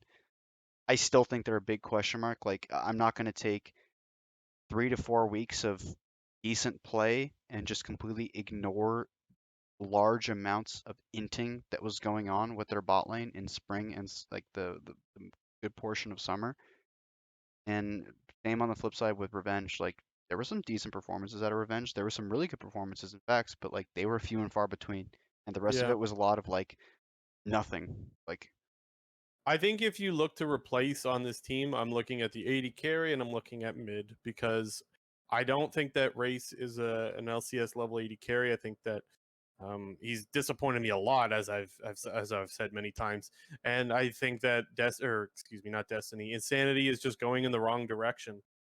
He was really like he didn't really make anything happen. Whereas like last year he was insane, pun intended.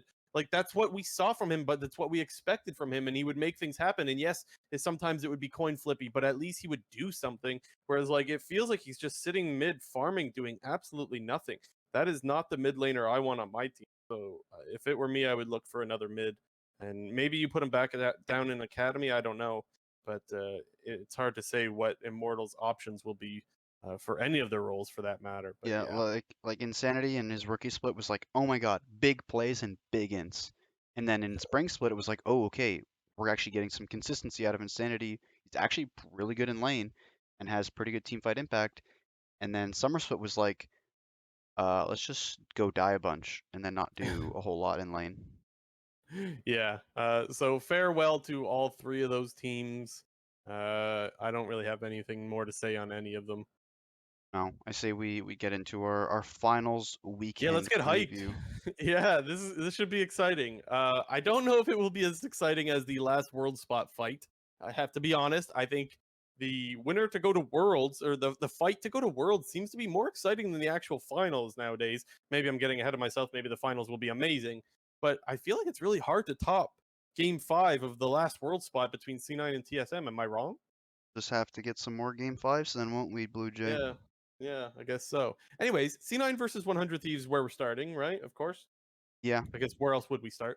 Um, I think 100 Thieves is going to win this. I think there's Wow. I won't be surprised if you go C9, but I think 100 Thieves is just a better team. I think that they get their advantages in the early game. I think C9 has struggled to get advantages in the early game, and I think a lot of their wins come from games being prolonged and being thrown to them, and I don't think you can rely on that too often. Now, with that said, 100 Thieves hasn't been the best at holding those leads, but again, that was more so playing against a team like Team Liquid. So I don't think C9 will be as reliable as TL was to be able to get some of those leads back after they've lost them in the early game. I won't be surprised. So I'm going 3-1 100 Thieves, and I won't be surprised if in every single game 100 Thieves gets a lead at 15 minutes, but they throw one of them. That is where my prediction lies. I just think that they have been far more consistent in every role. So yeah, 100 Thieves for me. That's actually pretty surprising. Mainly because I just think that top lane is such a gross mismatch that I like, don't think it's a gross mismatch. That's where I'm different, I think.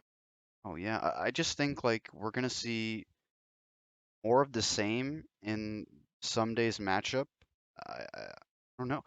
Wow, I don't know. I've just always thought that 100 Thieves is a bad matchup, or sorry, that yeah, Cloud9 is a bad matchup for 100 Thieves, and I think the times that 100 Thieves has ended up beating Cloud9 this split was when Abadage was popping off really, really hard, and he was actually, doing a lot through his lane phase. And I think that Abadage has not become worse, but he just hasn't become as dominant and isn't just like absolutely dicking people in lane and just making his presence felt. And I do think that Perks he's still far away. He's not playoff Perks yet, but those hard pop-off performances that we didn't see pretty much all of summer split have started to, happen in playoffs so far. He had that really So good are you LeBlanc game. giving the edge to Perks over Abadage? I'm not giving the edge to Perks. I'm just saying that one of the reasons why 100 Thieves was successful against Cloud9 early on in the split was because of how big the edge was towards Abadake.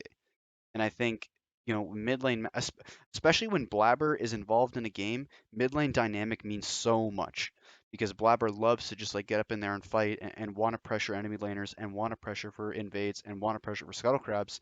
And in a world where his mid laner doesn't have pressure, he can't do these kinds of things. And I think So 100 Thieves and Cloud9 of the past, Abadage is winning mid and getting pressure through there, but I don't think right now. I think it's a pretty even matchup, and I think it'll Hmm. be kind of on the junglers to make plays. And I think I don't know. I kind of said like FBI and Huhi have been falling off a little bit. I still think they're really good. I just don't think they're as dominant. Like I Did I guess miss did you say a prediction? Did I miss that? I haven't said it yet, but Okay.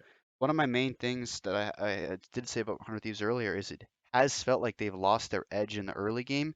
And I guess while you did kind of say like they're still a pretty good early game team, and I think I kind of didn't exactly explain myself thoroughly, is they've just lost that edge in the early game where they can dominate the early game. Like I don't think 100 Thieves is going out here and dominating early games, and I think like I just think that with Cloud9's improvements, they're not gonna let the early game slip out of their hands, and they're not gonna make these game deciding mistakes that they did make in the regular season against 100 Thieves.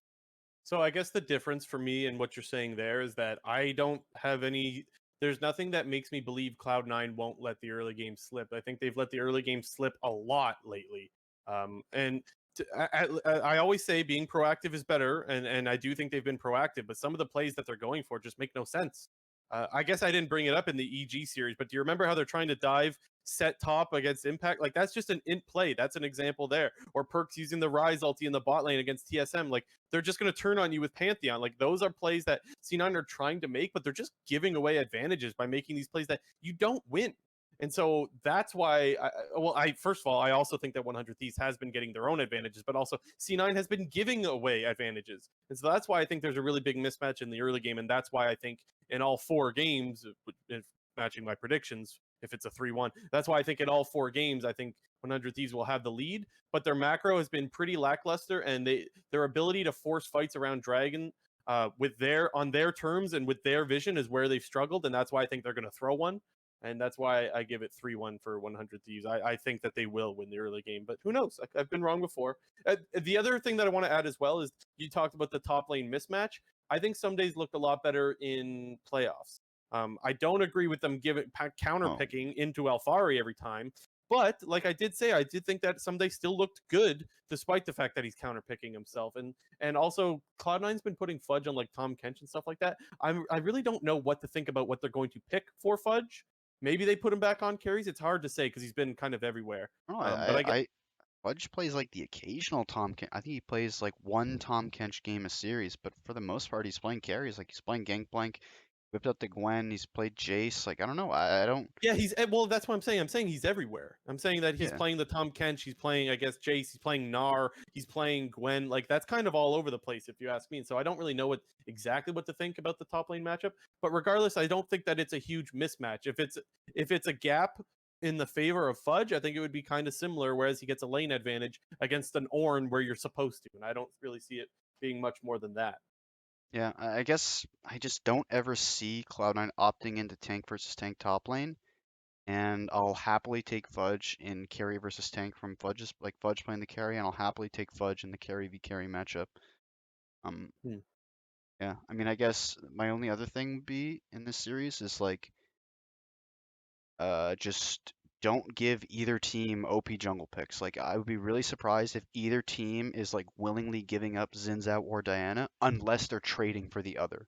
Like, I think we'll see a lot of jungle bans this series.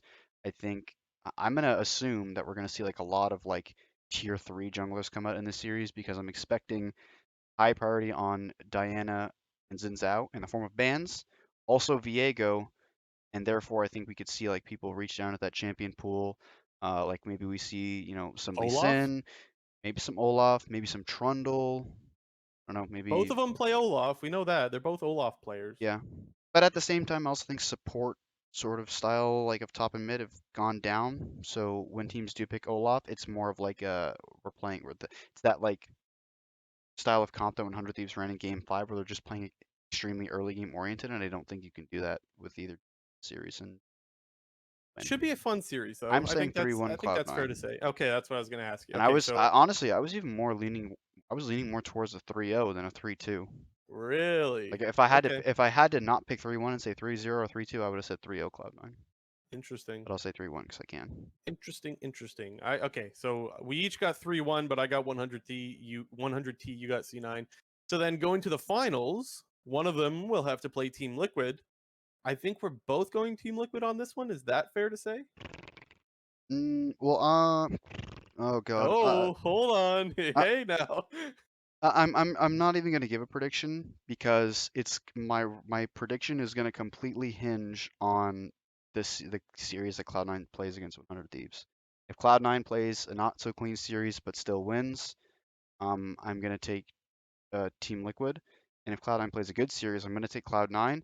I think I'm taking Team Liquid regardless if 100 Thieves wins.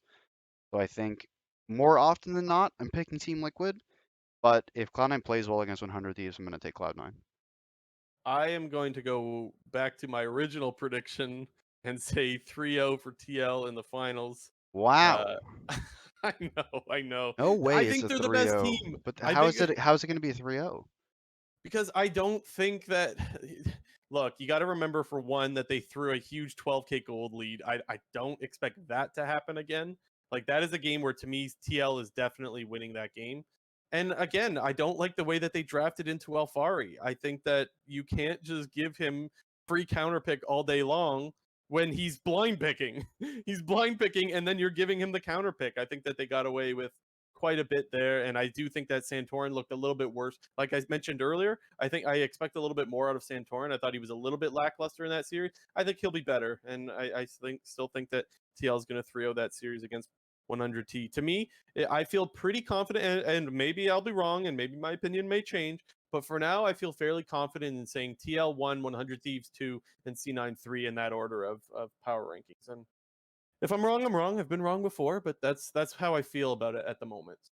Yeah, I think just for me, like if they face up against Cloud9, like if you look at that first series, I think Team Liquid played their best series. They played their best league of all summer in that game against Cloud9, and it was a 3-1 and easily could have been a 3-2 for either side because of that whole, Baron flip at the end of game 4 there. And like Cloud9 was playing pretty bad in that series.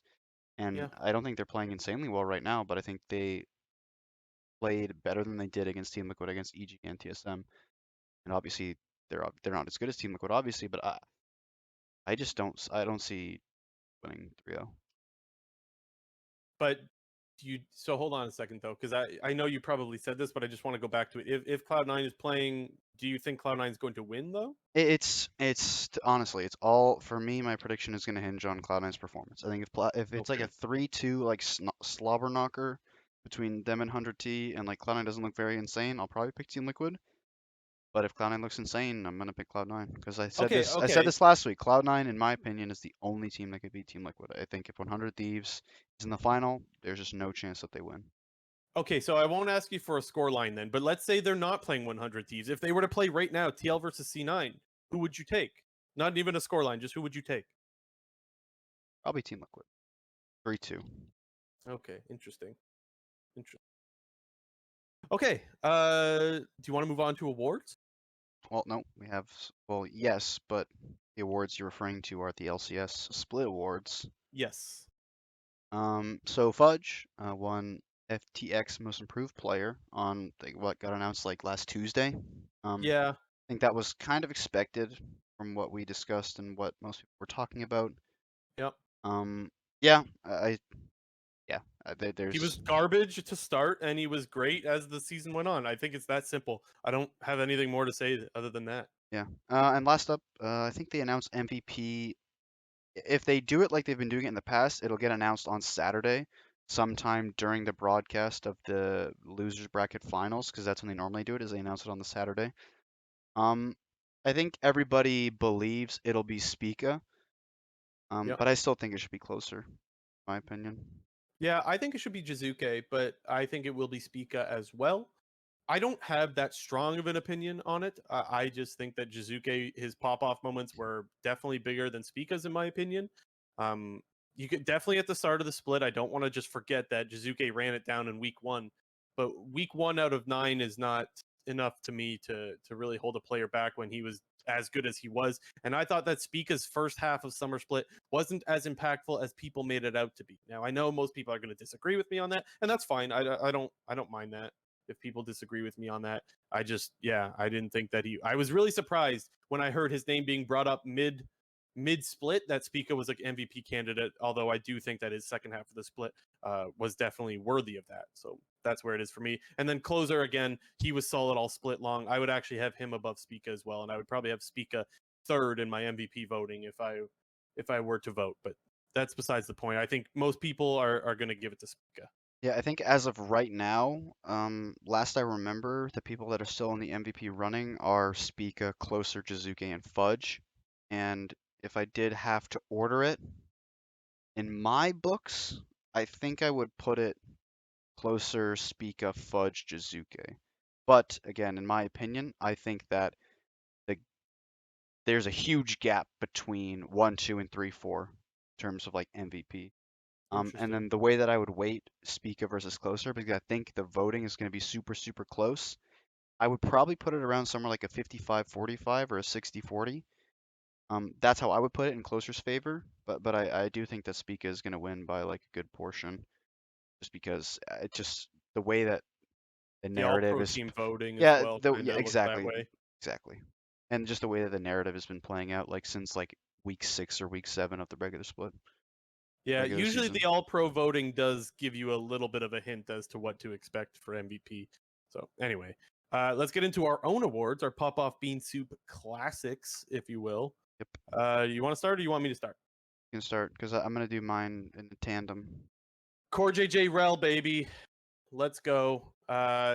I thought that rel play was sick, and I think you got to have balls to take a 4v5 fight after you've lost your 80 carry. Like you lose a damage dealer, it's hard to take a fight like that. That was just a really clean play. He went in blind, flash, ulti, rel, 4-man, followed up by Jensen. That play was clean, giving him pop off. Should I do the bean soup as well since yours are going together? Sure. Okay, my bean soup was Ignar. I could have gone Ignar, could have gone Impact. I had to give it to a veteran from EG because I think they were both pretty disappointing, honestly. I've hyped up Ignar more in the past, I think, than I have Impact, and so that's why I think I leaned more towards Ignar. I thought his final series was just absolutely garbage, dying often, and I don't think I need to say any more other than that. I've been pretty. I've said what I had to say earlier. I think that he was bean soup, and it's sad to see his season end that way after I thought he had a really good summer, but that's what it is. All right. Well, my pop off was the carry top laners, and my bean soup was the tank top laners.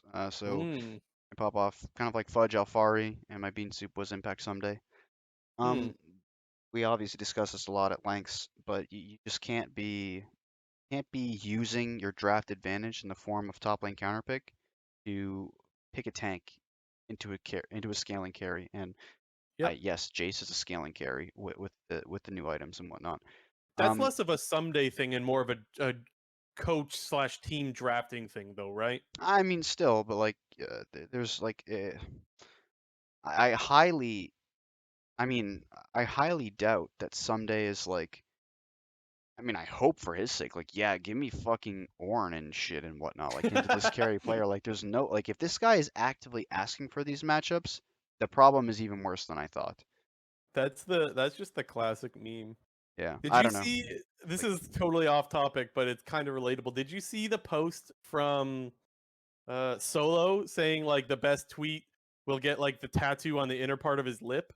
And no. someone commented, "Lock me in Orn" or something like that. Oh, Jesus. I thought that would be kind of the best one to have him get as a tattoo. But anyways, Yeah. off topic. I don't know. It really feels like tanks are not viable at all right now. The only tank that I think is like actually viable is Tom Kench, Hmm. and I don't know. The only other quote unquote tank you could say is Gnar, but I don't really classify Gnar as a tank. I think I classify him more as like a bruiser, Yeah. especially because I think it's more beneficial when you build the sort of damage style of Sunderer and Sterak's. And I also we've kind of been seeing a little bit of like Wits End third item as well being played on Gnar. So I think he does end up being more of a damage dealer than a tank per se, even though the champion is like naturally tanky. But like I really don't want to see anybody play any tank other than Tom Kench because I think Tom Kench is actually still a pretty good pick on support. Don't fucking play support. I don't mind the tanks. Where I agree with you though is that they're picking them, they're counter picking themselves. That's Yeah. where I don't like the tank. Like that's just, I don't care what you're playing, whether you're playing a carry or a tank. Don't counter pick yourself. Like that's what you shouldn't be doing if you're a solo lane and you have the pick advantage. Like why even be red side if you're not going to use your counter picks? If you're just going to lock in Ornn last pick, that is like, man, that is so what 2019, 2020 LCS counter picking yourself with tanks. Yep. That's a problem that I thought we were done with. Thought we were done with that problem, but I guess it crept back. All right. What's next, JNT? Well, we're gonna do a little international update part 2 as Worlds is slowly approaching. We're getting there. Finals are kind of being playoffs and finals are happening all around the world, but there Yeah, was some pretty major news that just dropped fairly recently that apparently Worlds is going to be moved to to Europe. Europe and no longer will be in China. That's kind Yeah, of insane. that just dropped earlier today as we are recording this. So the rumor is Iceland again. That at least that's what I was hearing from Hotline League is that Iceland makes sense. To me, that's a lot different. Or Iceland and Berlin were Travis's two best guesses.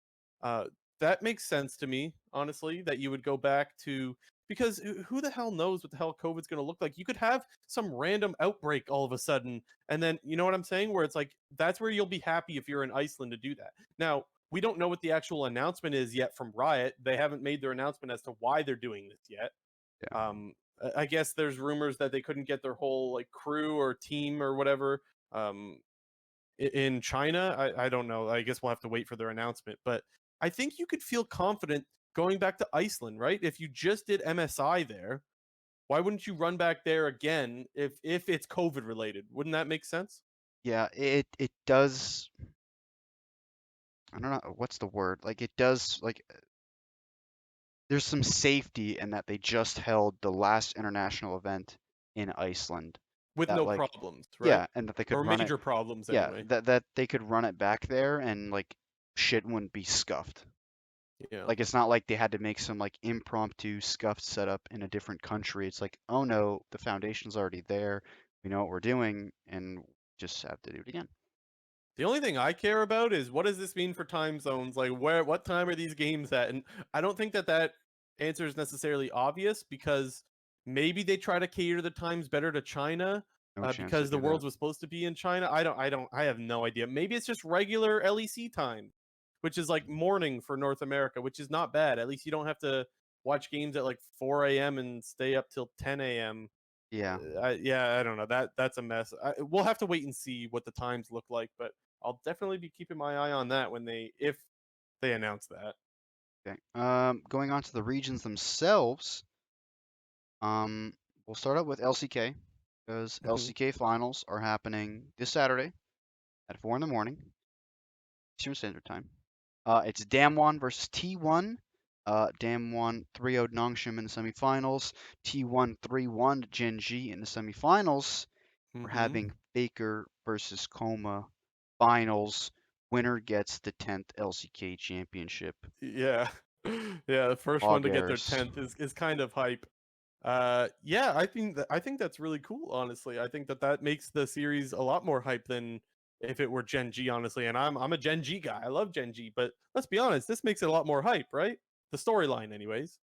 Like I said, I've said this for like 2 weeks now. League is always better when Faker is winning. Yeah. I don't hold that like don't get me wrong, I definitely like watching Faker, but I'm not that I guess my opinion on it isn't as strong as yours. Like when Faker is not at Worlds, while I would love to see Faker at Worlds, I'm not that disappointed in that I like seeing a new person win or a new team win because when you commit your whole life to a game, I don't mind seeing someone new win it. Like it would be really sad to commit your life to a game and never get to taste true victory, which is what Worlds is. And a lot of players have to do that. And so that's why I don't mind if it's not Faker running it back and winning it again. Although it is nice to celebrate such a good player. I don't feel that strongly about it because if it's not him winning again, then it's someone else that gets to taste that sweet, sweet victory. And I think that's pretty Do you want to do a quick prediction? Just for damn one. yeah, me too. I'm gonna say 3-1. Uh Yeah, I guess 3-1. I don't have that strong of an opinion because I haven't watched the series as of late. Normally, I would watch the Gen G series for sure because they're my LCK team, but it kind of got spoiled for me, so I didn't want to watch my team lose, so I didn't watch it. I woke up planning to watch it, and yeah, I mean, by the time before I was able to watch it, I already heard what had happened while watching LEC and LCS and stuff like that. I don't remember who spoiled it, but some broadcast spoiled it. I went, ah, crap. So anyway. The other thing to just quickly note out of LCK is with Damwon and T1 being in the finals, both of them have locked a world spot, and due to Gen G's spring performance and their summer performance, just in terms of final placements, they are guaranteed a world spot, whether that be third or fourth. Let's go Uh, Gen G. yeah. So basically, T1 and Gen G at the very least have 3 and 4, and Damwon at the very least has 2. So Damwon's going as a top 2 most likely, and then there's that's going to be scary. One of T1 or Gen G is going to be in play-in stage. Like that is going to be fucked. Yeah. Well, that's what's so interesting because I don't remember feeling like there was a huge threat out of the 4 seeds last year. Like from LPL, LGD didn't really look that great, Yeah, and or even then Mad Lions. Mad didn't even make it out. But Yeah, like it feels like this year, it feels like it's going to be different dude, it's because the top teams in LCK, even like the top 5, maybe 16, are all pretty close to each other. yeah, like So top 5 in LCK are good. yeah. So, anyways, I think play-ins will look a little bit different with the 4 seeds this year versus last year. Yeah. Okay, next up we have LEC. Very spicy weekend in the LEC, similar to the LCS. Got wrapped up on Sunday with the El Clasico of G2 versus Fnatic. Ended up going Fnatic's way 3-2. I think that's only like the second time that Fnatic has beaten G2 in a best of 5 series. Don't quote me on that, but I think the only other time they beat them in a BO5 was season 10 in the first time in summer when the first time they met in playoffs. Fnatic won, and then G2 beat them in the rematch in the finals. Other than that, I don't know if Fnatic's ever beaten G2 in a best of 5. I mean, I'm not your guy for that. I I don't mention know. this every time we go back in time. Goldfish brain, I don't remember. I don't know. Like even when Fnatic won LEC both times in 2018, I don't even know if they had like I don't think G2 made it that far. Now, this is the first time though that G2's not going to Worlds, right? Yeah, That's crazy. that is very like insane. There's a lot of new memes you could talk about now, like no perks, no worlds. Like the sneaky one is dead, unfortunately. Rip the no sneaky, no worlds meme. But Yeah. with that, a few new ones can be born. No perks, no worlds, Well, no also no double lift, no worlds. Reckless go new team bomb out like when he went to Elements Yeah. in season 5. Didn't Ugh. do very well, and then his replacement AD carry on Fnatic was like actually super insane when like Steelbeck was like for whatever reason like the best AD in Europe back in season 5 Even when he upsets was a looking pretty damn good well, with Fnatic right now too. yeah, upsets looking. I feel bad for Reckless, I think the most. Yeah, I don't Yeah. know. Like, yeah, I do really feel bad for Reckless because I think him and Jankos were probably the two players that were actually playing pretty well for the majority of both spring and summer, even though G2 wasn't super successful. Because their solo laners were doing a bit of trolling this summer. But Dude, that series was so crazy though. Fnatic G2. That if you guys haven't watched that one, go watch it. That was a great series. yep. Who do you think is the best team in Europe right now? I know who I'm going with. Well, it's Mad Lions obviously, but I'm just Yeah. thinking like if either team has a chance to beat them. So I think it's obviously Mad Lions. I just wasn't sure how close you were with for Mad Lions. Now that doesn't mean I don't think the other teams can beat them, but I just think what I've seen so far, I think their macro is hands down the best, and I think they have an off switch if they need it. I don't think Fnatic has that by any means. Yeah, that Fnatic, they which by are. the way is a good thing for viewers because watching Fnatic is so much fun, but I think it hurts them a lot. They throw a lot of their lead. Um, but yeah. Anyway, I just think Mad looks the best right now. I think Rogue has fallen off a little bit from spring. I would have, well, I did say hands down. I thought Rogue was the best team in spring, even though they lost to Mad Lions for MSI. I that was for me one of those moments where the better team didn't win. But this time around, I think the better team is winning, and I think Mad is the best looking team at the moment. Yeah, if I had to pick, I would probably pick Mad Lions as the winner. It's difficult to say because I would think based on history, just have to say that Fnatic has a better chance to win than Rogue because it does seem like Mad Lions kind of have their number. Um, their number being Rogue's number. And I honestly can't even like think of like how a Mad Lions versus Fnatic matchup looks like because I don't think they've ever played a BO5 against each other, and their regular season matches don't really stick out. So I feel like should Fnatic beat Rogue and make the finals, it's like a series that like there's really no information on, which Hmm. could either lead to a one-sided stomp or a really exciting match. Yeah. So you got Fnatic going to finals then?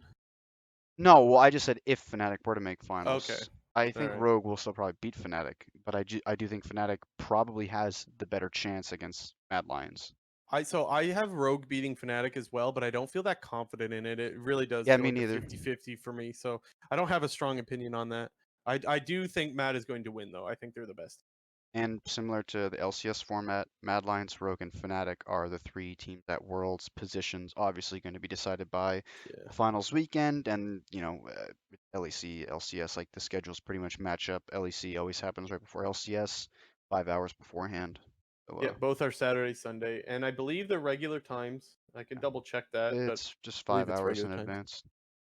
Let's go into LPL. I'll look it up just to confirm for sure, but let's talk Yeah. LPL now. There's still a bunch of well, not a bunch of series. There's four more series to be played in the LPL. There's currently 4 teams left in the LPL playoffs.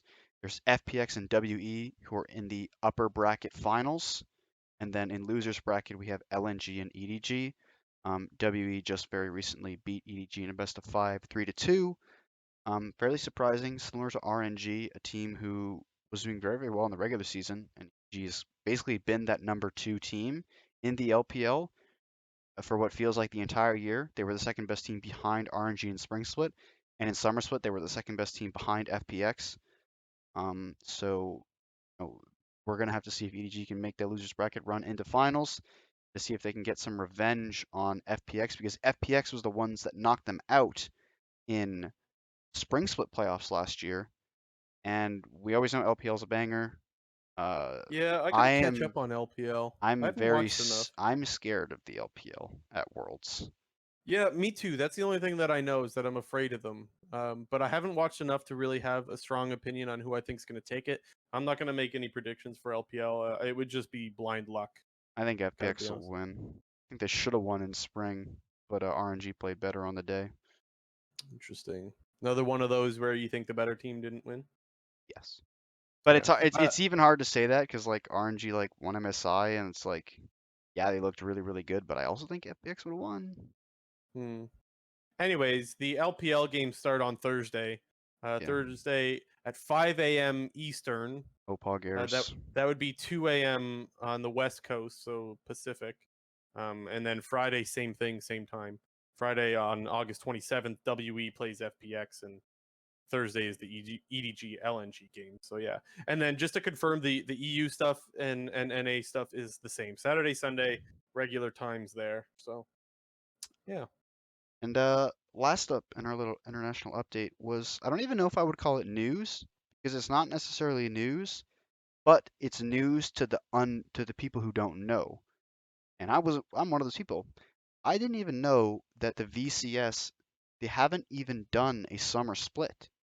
Like yep, they haven't played a regular season. They're not in playoffs right now. Like I remember I read this Reddit thread just this afternoon. There's another Reddit thread that just came out this afternoon from a guy who covers the VCS a lot. Well, he said this in the Reddit comments. This was the guy who made the post saying that he has a lot of inside sources in the VCS and is a guy who's been covering it for quite a while now. Basically, kind of reminding people that the VCS is still a league that exists, even though they haven't been yeah, playing matches, and that he himself doesn't even know what the world's implications are going to be. Kind of hypothesized that they're not going to be playing any form of summer split slash playoffs, and I think therefore like a kind of world's qualification tournament.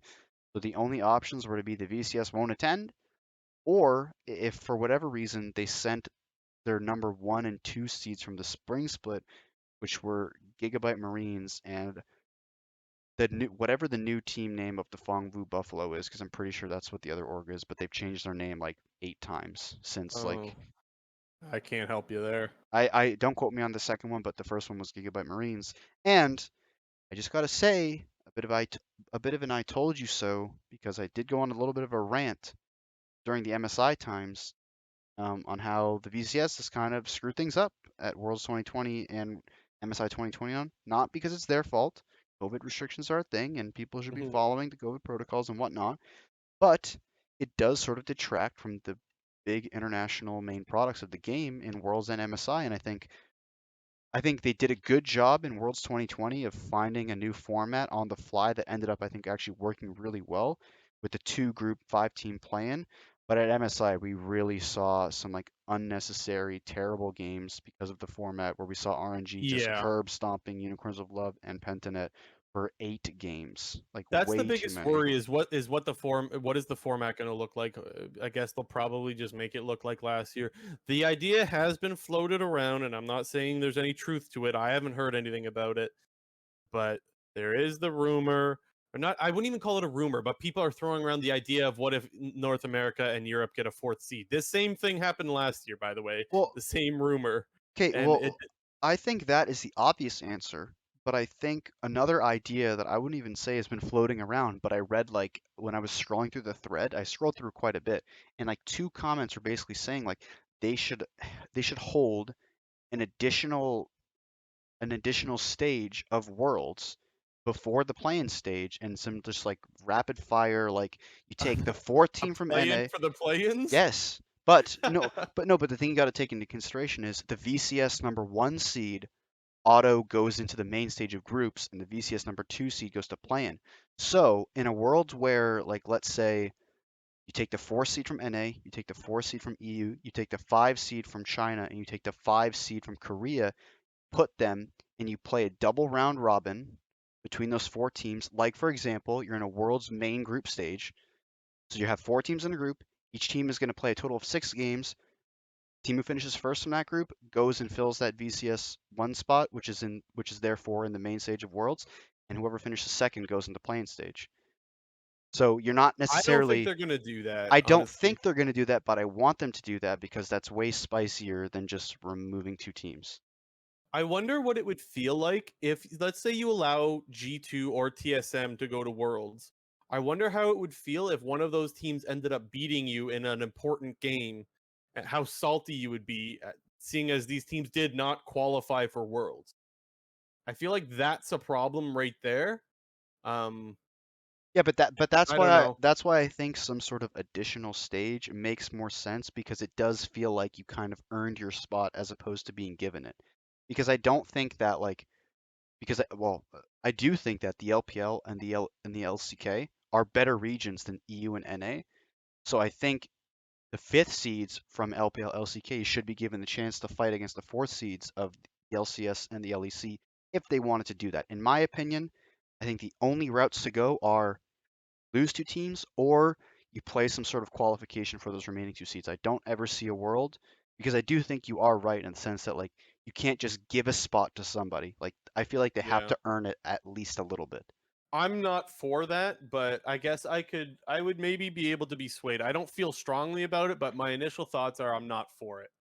I would be against sending teams that have been eliminated to go to Worlds, where it's like that's part of winning Worlds is being one of the best teams in your region and earning your spot at Worlds. These teams did not do that by being fourth in their region, where you're only supposed to have 3 go. So that's where, but again, maybe I could be swayed if with a little bit of convincing. But anyways, that's besides the point. One last other thing is it okay if I move on to something else? Sure. JNT. I said sure. Oh, okay. One last thing. That an idea has been floated around that because Worlds will no longer be going to China this year, there's a chance that next year they try to go to China, Yeah, that sucks balls. and that should be the year that they're supposed to come to North America. So it looks like North America is kind of getting screwed again. And one of the ideas being floated around on Hotline League was maybe Riot tries to make it up to North America by giving us MSI. Now, before you say your opinion on that, I just want to say, hell no, man. I don't want MSI. I am not an MSI guy. I don't like MSI nearly as much as I like Worlds. If I found out that they gave us MSI, I would be absolutely pissed because I just want Worlds. That's what I want to go to. I don't give a shit about MSI. To me, the two, while MSI is exciting, it is just not even close to what Worlds is for me personally. That's where I fall on it. But now I want to hear your thoughts. Would you be happy or not happy if they said, well, look, we can't give you Worlds, but we'll give you MSI? I think if they were to give us an extra MSI instead of maybe pushing us up the priority list, like let's say and this is an example, I have no clue what the order is for like terms of where they hold MSI, but let's say, North America is supposed to hold MSI in 2 years. Instead, they jump us up a year, but then we're still in the same position, like in the next rotation. I would say no, no fucking way. But like if they gave us an extra MSI, just like how they gave China an extra Worlds, I would be okay with it. No, I don't I would want be that. so mad. Yeah. Well, obviously I don't want that. I want to go to Worlds in NA, but I Yeah. would be okay with it if they gave us an extra one, not just a jump up the priority list, because they gave China an extra Worlds and now EU is pretty much being given an extra Worlds. So we would need something extra. And I guess it all depends on how much you personally value MSI. For me, they could give us 20 MSIs in a row, and I'll be like, fuck that. No, thank you. I want Worlds. That's what I want. I want Worlds in North America. I think that is something that can help grow a region. Let's be honest, it's been a long time since North America's had Worlds. It was like season 6. So it's like 5 years ago now, and it looks like we won't be getting it for at least a 7-year period if they do, in fact, next year go to China, which I still think that's their plan. My guess is so for people that don't know, on the 10th anniversary, which was last year's Worlds, they were supposed to do this big thing, this big 10-year anniversary Worlds thing in China. COVID happened, they weren't able to deliver on it. The plan was to try to deliver on it this year. Clearly COVID's still kicking around, and so they're like, well, damn, we can't do it this year. So maybe they're just going to keep pushing it back. My guess is they still want to do that really big Worlds event, but do it in China where it is biggest. I don't blame them for that whatsoever. That I get. But eventually you got to come to North America for Worlds, and I don't want to be pushed until 2024, 2025, whatever it is. I want Worlds eventually, and no MSIs can make that up for me. That's just my personal opinion. Would love to hear what you guys think about it. If you guys are listening and want to drop a comment on that, I want to know what people think about this, because I actually have no idea what people would think on it. I know a lot of people usually listen to us and they're probably like doing the dishes or something. They can't really answer. But if you guys are able to be in the comments section, please do comment. I would like to know what you guys think about if you would be happy with them giving us an MSI or two to make up for it, or how mad you would be if it took till maybe 2024 or 2025 to get another Worlds. Would be really interested to know what our listeners think. All right. We just have a couple of little quick news things because not too much happening this week. First off, Larson, rogue mid laner, ending his contract till 2023, pretty much like 2 weeks after, or 1 week after Inspired. It was announced that Inspired was doing that. Um, I don't really know how to feel about Rogue extending the contract of their players so late in the season. Hmm. Like, I don't know, like, not to say that Like, I why not think, waiting to see how he does at Worlds? Is that what you mean? yeah, like, what's the Yeah. point? I mean, I guess, like, I don't, like, maybe they were free agents at the end of 2021, and if you feel like you need to lock them up now, that's totally fine, and I totally get that. But, like, I don't know, like, it does just feel a little, Yeah, it is. I honestly didn't really think about it that way. Honestly, I was just like, "Oh, cool, they got a good player. Well, two good players if they re-sign both of them. yeah. You got two good players for a long time. Yeah, So I yeah, just, it just feels so weird, like, this late into the season, like, I agree. in playoffs too. Like if it was at like maybe week 8 or week 9, it makes like in playoffs though. Like, damn. Yeah, yeah. The timing is a little bit weird on that. Didn't think about it, but you're right. All right.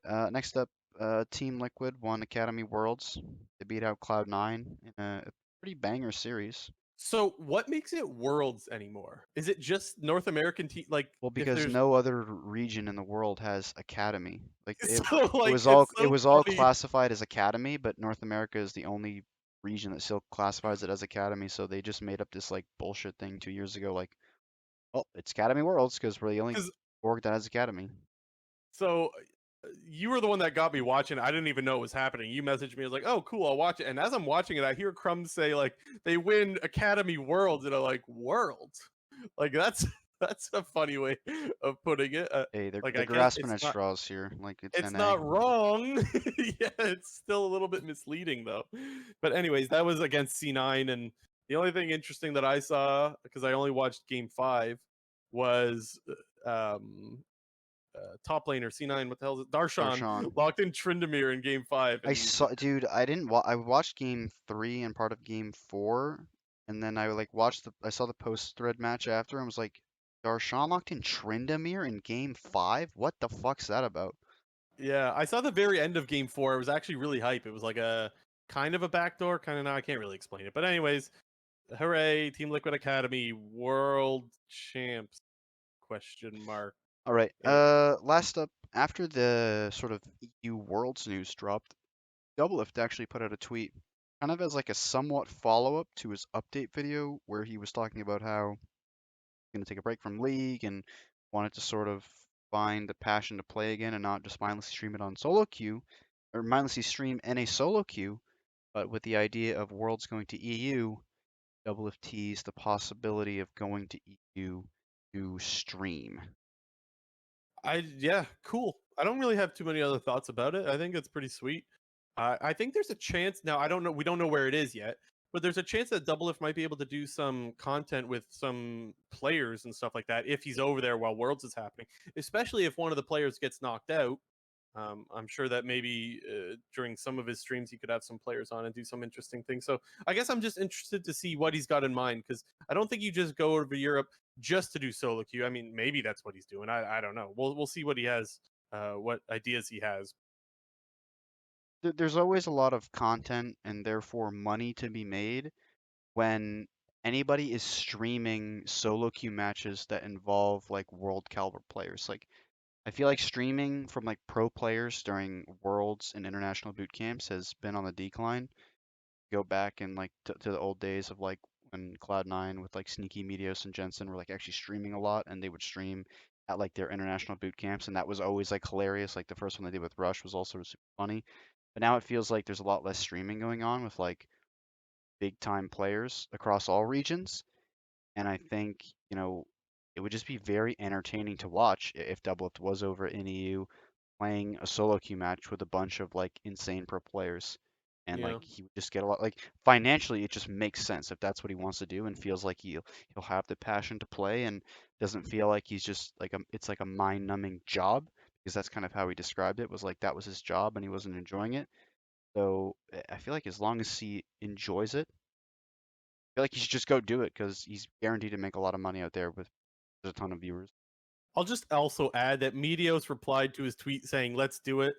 It's Meteos, though, man. Trying to get a read on that guy, even when you hear him talk, is hard to know whether he's trolling or not, let alone Twitter. I have no idea how serious or not serious he's being, because it's Meteos. So Yos is just a bit of a meme at this point in the good that way. guy is a huge memer, and I love him for it. But that's gonna do it for this episode. This was a fun episode. I enjoyed this.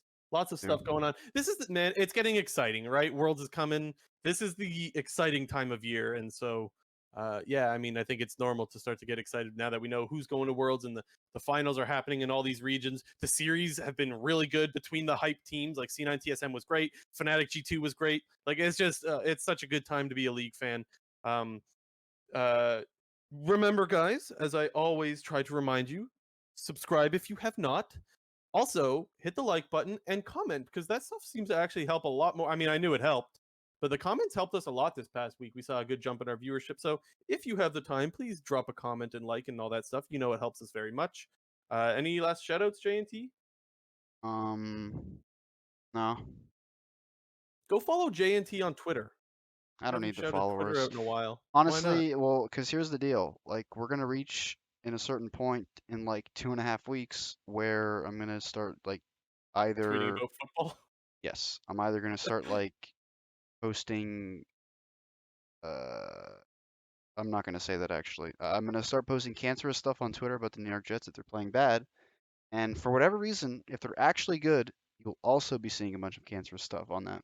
So, Okay, don't follow JNT on Twitter. Is that the message? Unless you want to get Unless you're a Jets spammed. fan. Unless you want to get spammed in the months of September and October.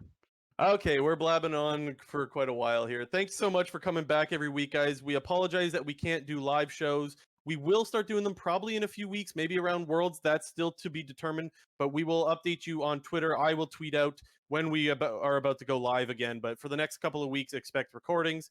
This has been episode 56 of the Clown Fiesta podcast, and we will see you guys next week. Bye-bye.